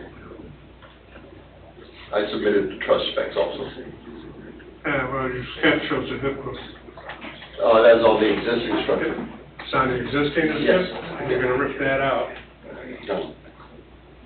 If that's drawn to scale, that's more than 312.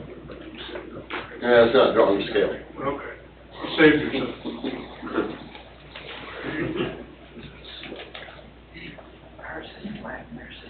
You're tearing the other garage completely down to Yes, and restudying this. Also, one wall, I'm leaving existing, but I'm going from the toe plate all the way to the top plate with new 2x4s. Just to give me a starting point. Other than that, everything else is coming down and going back up.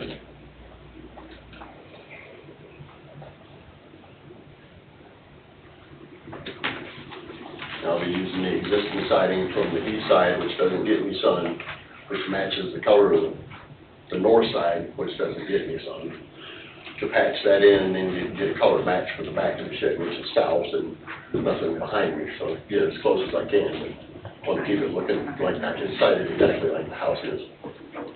Same shingles, same color, just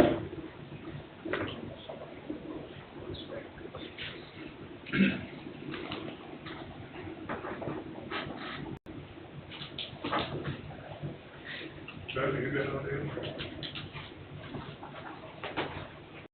You just designed a roof for it. Yeah, tell me what it's from now. Okay. Any other board discussion? No, sir.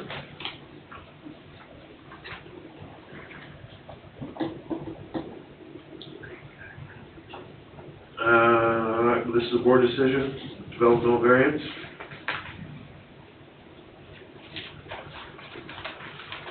Carrie, entertain a motion? Jerry's writing. Mr. President, I'd like to make a motion that we approve the developmental variance allowed petitioner to build in addition to his existing garage, increasing the footprint to 1192.82 nominally, and the roof height to 14 feet 9 7/8, and to continue the allowance of 3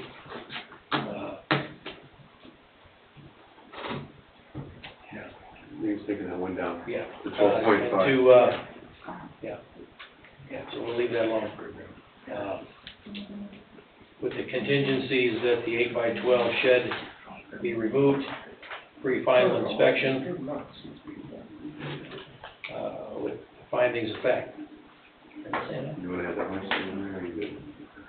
Wait, so it's gonna be an over, well, yeah, let me amend my motion to include, one hoist for 2 cars.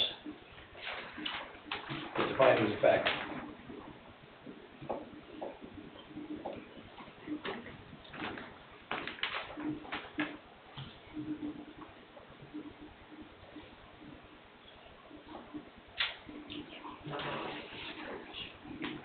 Motion's been made to grant the variance with contingent upon the removal of the 8x12 roughly shed and to allow one hoist for up to 2 cars, including the finding of fact, Any questions or second? Second? Motion made, seconded by Ray. Any questions on the motion? Roll call. Mr. Jackson, Yes. Mr. Wilkening, Yes. Mr. Capora, Yes, Mr. Bungie. Yes, motion passes 4-0. Thank you. You got a photo up here too.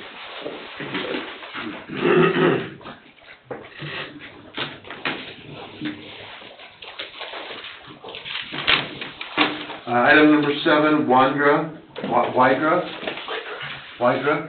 Okay. Developmental variance Logan Mark Wydra, 14909 Cary Street, Unit A.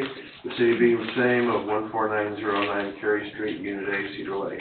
This developmental variance is to allow the petitioner to construct a pool 4 1/4 feet from the house, requesting a 5 3/4 foot difference from the required 10-foot distance from the house. Mr. Rushton? Legal concern order for public hearing. Good evening. Good evening, I'm Lori Wydra, 14909 Cary, Unit A. I'm requesting for the 4.25 feet from the house. It'll actually be 5 feet, but I took the extra just because we said in case there was a problem, can't go back. So most likely, according to St. John Pool Center, it would be 5 feet from the house.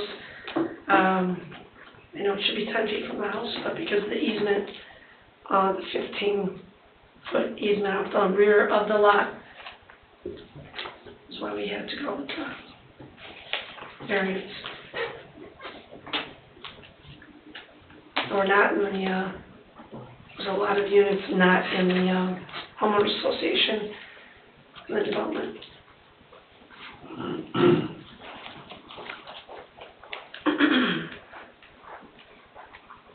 And it looks like you're obviously losing a pretty substantial area because of the utility easement in the back. Yes, about 15 feet off the rear. And it's a 15-foot diameter pool. I'm sorry, excuse me? It's a 15-foot diameter pool? Yes, Is that what I'm kind yes. of reading in here?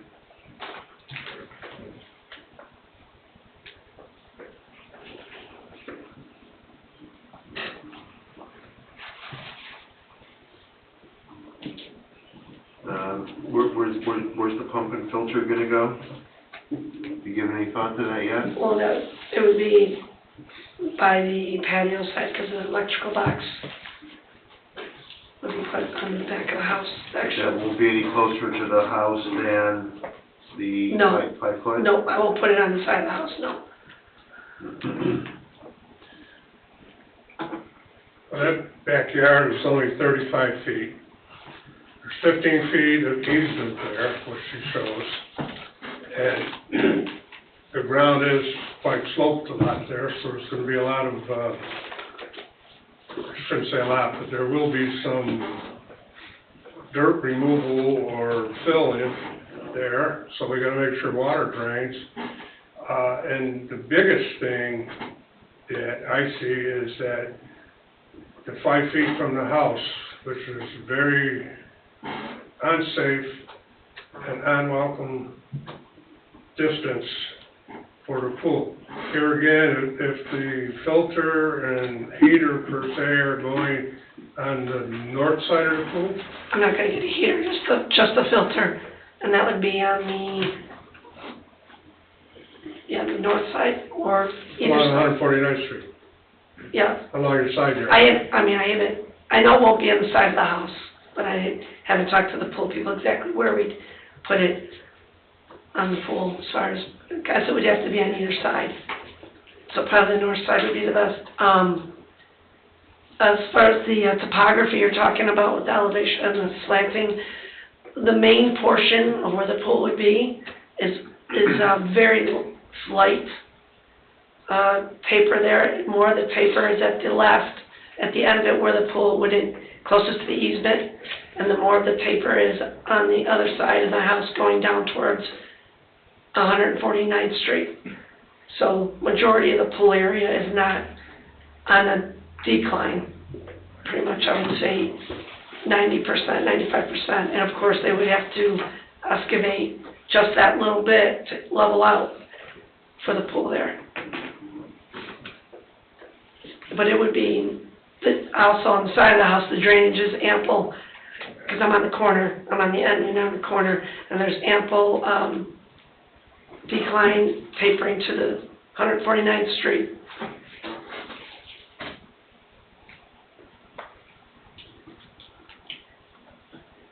It's not a straight slope going down from kind of like, more like level, and then at the end it goes down.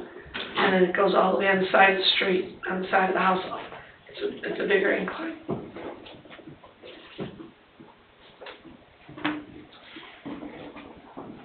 So here again, 5 foot from the house. That's a safety question. I know it's not ideal. My thought is, I thought about this a lot, it's not like we just jumped into it, my husband couldn't be here tonight, he's working. So a normal pool, say 10 feet from the house, and if something was going to happen to a pool, whether it's 10 feet or 5 feet, and the water's gonna hit the house, I don't think there's gonna be, That's not the safety factor Oh, I'm John's sorry. referring to. are you talking about drainage? No. There's another safety factor a lot of people don't take into consideration. If you have a party and maybe a couple cocktails are drank, somebody climbs up on your roof and they're diving into the pool. Oh, no, I'm not. No, you can't say no, because you don't know what someone's gonna do at your party. If I'm there, I might do that. Yeah, Drink it. I don't- line behind me. The line behind me. But that's the biggest safety factor there, is somebody getting on the roof and jumping into that pool, whether it be a kid who shimmies up the downspout, and they do that, or do you have a ladder laying around there, they throw it up, or they climb up on the privacy fence and get on the roof. I mean, there's a lot of things, so that's the main reason for that 10 foot. And I just cannot, in all consciences, approve something that's only 5 foot from the house. Okay, so within the ordinance, then if I was to get a 10-foot wide, an oval one by 16, so it'd only be 10 feet wide, I'd be able to be 10 feet off the house then. 10 feet from the house, 10 feet wide, that's 20, and 15 to the lot line, that's 35. So I would make I wouldn't even need a variance then, if I got an oval pool. Sounds like that's correct. Okay, at So, the time, I just I wanted, mean, it sounds correct. No, I don't. I looked into it, I mean, recently, just enormously. So and you can stay off the easement? Yes, because it's 10 feet from the house, 10 feet width of the pool, that's 20, and then you got the 15, which gives you the 35. Yeah, I know that 10-foot jumping off the roof thing sounds ridiculous, but I didn't even think about that's that. exactly why it's 10 feet. I didn't even think about that. I was more worried about. John and I hung around different kind of people. how long is that? If you go 10 foot, what's the length of? 16. 16. So it's 1 foot longer than it would have been. It's 15, and I have plenty of room. It's not encroaching anything or. So that's 50 foot across the back of your house there, right? The width? So here it's 20.7 from the end of the house on 149th to the patio, and then add another 11.9, yeah. Then That's how it's going 11.9 for distance from Yeah. the concrete slab, the patio to the end of the house. You're It's saying that's 27 feet. 20.7. Yeah, because wouldn't want anything going out into the side yard Right. on the corner there. Now, you're gonna have to put a fence around this.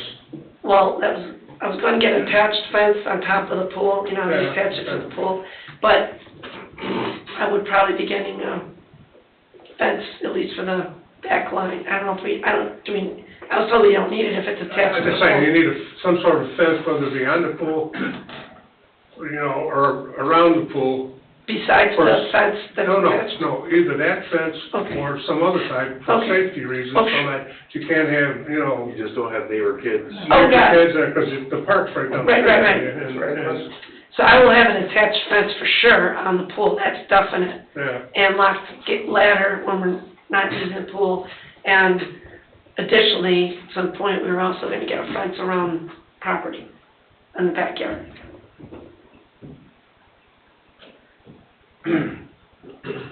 I just want to say thank you, because if your Plan B works like you think it does, you've solved a lot of problems for everybody who wants to do this in your neighborhood. You won't see them. Wait, excuse me. If your oval pool ends up coming to fruition, you've solved a lot of issues here with people not having to show up for a round pool. That's a great boilerplate. You do have a letter when you see it. I do. Yeah, Okay. from the administrator. Okay. All right, you have anything else to present at this time? Okay. Mind having a seat for just a minute? Do we have your administrators in the building at this time? Would you mind coming up and giving us your name, address, please? Yes.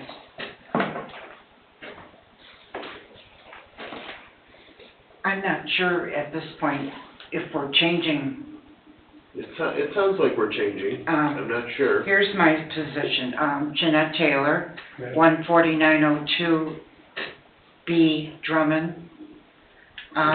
We've lived in Cedar Lake 9 years. When we first moved there, we were one of 3 houses on the whole subdivision on that side of Lynn's Way. A year ago, we had another duplex built directly behind ours. So we're a duplex, and then we butt up against a duplex. The yards are very small, and I think that's intentional. It's a duplex, it's not a house. And driving around Lynn's Way, the entire subdivision, there's not one pool that is on a duplex that butts up against a duplex. There's not one pool in the whole subdivision. They're behind homes, but then there's a lot more room. I'd like to present these pictures, if I could. Sure. To just show you, this is mine and theirs, just to show you how close it is. I can actually have a conversation with my neighbors behind me sitting in my yard. I mean, so I think it's not meant to be. It's too small of a yard, for one thing. The other thing I'm concerned about is our bedrooms face the yard, so any kind of noise from the pool, it's going to disturb us. The other thing is home sale, the resale. You're driving down 149th, you're going past the park, and there's this big pool that takes up the whole yard. It just is not good when you're trying to sell a home. So I don't know, I mean, if it's going to be in compliance, can it still be allowed? Or is that only if it's not, if it is 10 feet from the house, then there's nothing we can do? Is that the whole idea? Unless there's some restrictions or covenants in the subdivision, Mm-hmm. if they are 10 feet away from the structure, then... Well, how close can they be to our property line? You live directly in back of them? There's the pictures, we butt up against I know, each it's other. pictures, I'm asking, Oh, you live directly in I back? do. All right, so you got 30 feet separation between your property, or 15-foot easement on your side and 15 foot on their side. So to answer your question, there's 30 feet distance from that pool, plus whatever yardage from your easement to your Looking at house. that picture, you'll see that's impossible. Oh, it's not impossible, I know. I know what that property is, where it is. I'm very familiar with it. Okay. From your back door to their back door is should be 70 feet. Okay. Okay. So if it's 10 feet from the house, All right, now we're down to 65 feet. okay, And and it's a 10-foot then, pool pardon me? with a fence, then they're about 55 feet away from from your back door or your back window. Okay. So, you're not approving the variance then?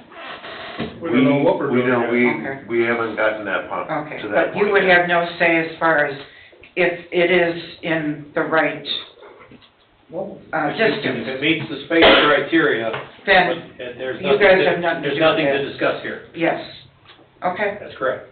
As long as they put the fence up and they put it where they said they're gonna put it, and they're not encroaching on the easement, and they comply with the 10-foot separation, then they really have no business even being here. Okay. As long as the subdivision allows the pool. Now, I don't know if the subdivision has enough clout in their covenants to... There's no PUD there. Okay, so, I mean, there's no covenant, no homeowners covenants on that. Well, just to make a statement, we will be moving if there's a pool there, because that's taking away my peace, my quiet, my tranquility. That's why we moved into a subdivision with duplexes. You know, if you want a pool, put it in a big area where it's not infringing on somebody else's property. So, thank you. Let me get this. Here's your photos.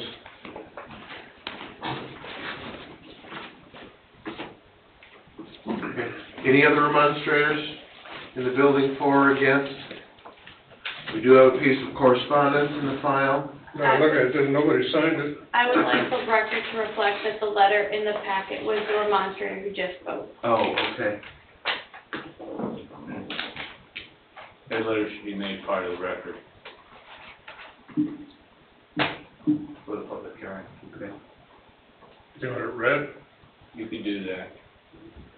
Zoning Board of Cedar Lake, 6/2 of 22, objections and concerns of pool at 14909A Cary Street in Winsway subdivision. Number 1, too close to our property line. Number 3, chlorine splashing on our grass. Number 2, chlorine splashing on our grass. 3, noise increase close to our bedroom windows. 4, safety for our grandchildren when they visit. Backyards are small, not aesthetically pleasing, may hurt our resale value. No one wants to buy a house with someone else's pool in their backyards. Homes are built too close. That's the verbiage of the remonstrance. Okay. Building department? Oh, well, I should close this. No other remonstrators? Nobody online? No, sir? Okay, we'll close the public portion of this hearing. Building department, concerns? If she were to be granted the pool that she approached the BZA for the variance, her lot coverage would be at 15.75%. So, she has very small lot coverage. I imagine the other pool would not be much more of a lot coverage. But if she meets the criteria, she would have to submit a letter from your HOA, if you have an HOA, that would say that it was allowed. But if there is no HOA, then there is nothing required other than meeting the variance, So or the zoning ordinance, excuse me. Okay, so officially, is that duplex included in an HOA or not? It's not. No, it's not. You're sure of that? She's sure of that? Okay. All right. HOAs in that subdivision are based, depends on who the builder is, and whether he puts in an HOA or not. Yeah. And their duplex is not in an HOA. Yeah. Well, I understand the remonstrator's concerns. Certainly, this is not an over 55 or over 60 neighborhood, for sure. But I can see a 6-person hot tub in their backyard being much more of a nuisance than a swimming pool. And as we said, if it meets the criteria, that's not taken care of here, that's taken care of with the building department, so. So just to make it clear, if they choose to put the 10 by 16 pool in, they need to just go see staff in the building department with their information here and draw out where the pool's gonna be and stay within, outside of the, they can go up to the 15-foot easement and have to say 10 foot off the house. Provided those facts are applied against our law, the answer is yes. Okay. Okay. You understand what they're saying? You can come back up if you wish. So if they're gonna do that, then we have nothing here to do. It actually might be appropriate for a withdrawal or a Yeah. deferral. Okay, well, you can do one of two things. Well, actually one of three things. You can comply with the ordinance and do the 10 foot by 16 oval, as long as you keep the separation at 10 feet and your pool does not encroach into the easement. Okay, you can go on with your request. Okay, or you can ask for a deferral if you need to talk to people as far as if they actually think 10 by 16 will fit before you withdraw your request. Sure, I'll withdraw my request for the variance. Okay. Okay, Thank you. all right.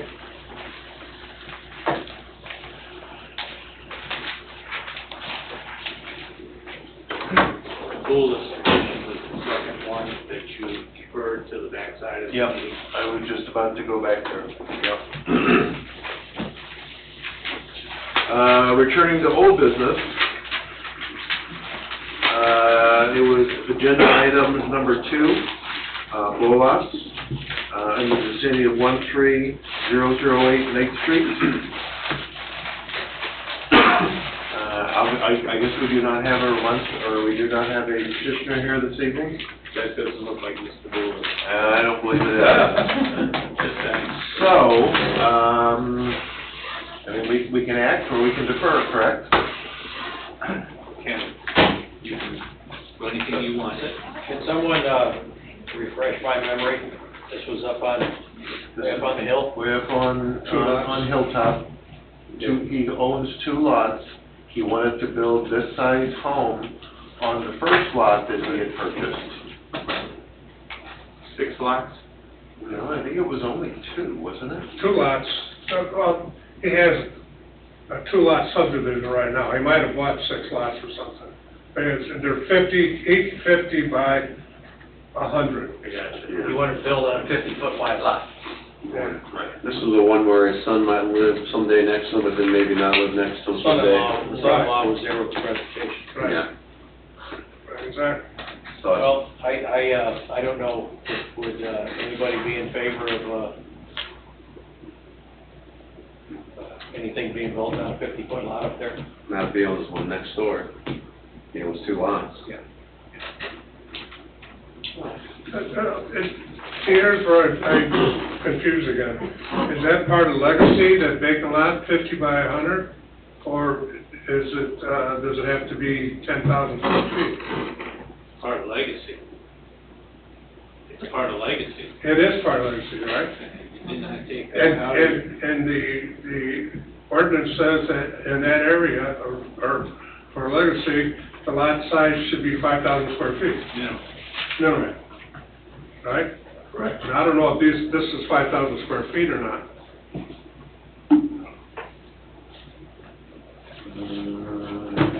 I thought legacy was for existing structures. I thought Not vacant, not vacant. Is this lot, it's empty lots. They're- then you're back up to 10,000. Yeah, they're vacant. I'm sorry. That's why he was here, because they're vacant lots and they have to be 10,000. He's gonna tear one down. It's coming back to me. Was he gonna tear an old structure down once he built the new one? I think it's all gone. And he wanted to keep No, I the old think That was pending so connected, he could store stuff. that was connected. that was That was the guy with the Yeah. garage and the electric. Yeah. that was withdrawn. That was agenda item number 1. All right, so if it's a vacant lot, it has to be 10,000 square feet, no matter where it is in town. Yes. If there's a building on it, it can be 5,000. Legacy criteria. Yeah. Now, there does seem to be some, I don't know if it's some kind of pouring or existing footings, or if there was a concrete pad originally there with a structure on it. Okay. Because I did drive up there today. It was a bear to turn around, but I did drive up there today. I think I found Like a garage or something that came down? Well, There was a pad, you can kind of see it in GIS or something, but they said that there was nothing there, if memory serves, last month. They said that it was empty, but if... I guess it is empty. If I, may, Mr. Chairman, Mm-hmm. when we had our meeting with Chris, he did say that according to 10B2, which is on page 65 of your zoning ordinance, it says improve recorded vacant lots less than minimum area. Improved lots of record at the time of enactment of the zoning ordinance, minimum area for resident zoning districts may nevertheless be used for any use permitted therein except for dwellings, that the lot must have a width of at least 50 feet and an area of at least 5,000 square feet. So there was some, I guess, some confusion about that one, but he said, based on that, they meet the zoning ordinance for the lot size. What they will still need a variance for is the minimum, they don't meet the minimum for the building size required in that zoning That district. was the first floor caveat. Well, the total, Their first floor wasn't gonna be big enough because the lot was only 50 feet wide. right, but the total square footage does still fall a little shy at, sorry, I gotta put up my page on this other one. Says 140 for the ground floor. So their total square footage of living space is 1,824, which is shy of the 2020 required above grade. Well, Mr. President, I think we ought to, move on this. Okay. You're not president, you can deny. That too. That too.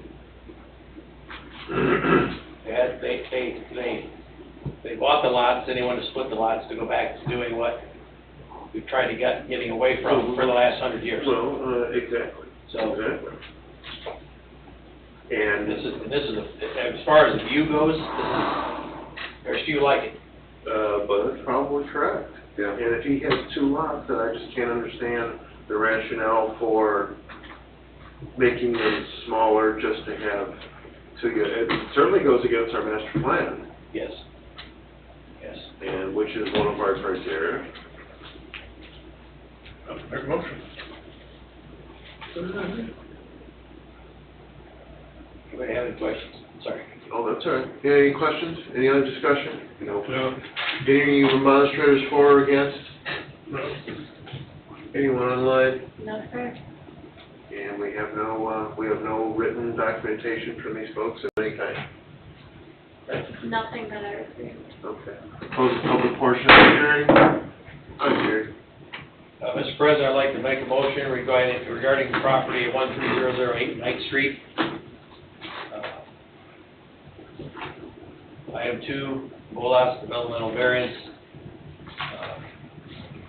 We deny the developmental variance requested to allow the petitioner to construct a 2-story home with a ground floor area of 741 square feet, with a front yard setback of 29 feet, 6 7/8 inches on the lot, with a width of 50 feet and an area of approximately 6,098 square feet, with the findings of fact. Second. Do you want to be a little clearer on which finding of fact you're here to? Well, it doesn't fit our master plan. There's really no hardship. There is also not any practical difficulties that I can see. Is that enough? As far as I'm concerned, it's not. Okay. Motion been made to deny, including the findings of fact, for the developmental variance, no practical difficulties with the use of the property, and it is not a fit, not conducive to the master plan or the comprehensive master plan for the town of Cedar Lake. Correct. Okay. Second on the motion? I do. John? Yes. Motion been made and seconded. Any questions on the motion? Roll call? Mr. Jackson? Yes. Mr. Wilkening? Yes. Mr. Pecora? Yes. Mr. Bungie? Yes. The motion to deny is unanimous at 4-0.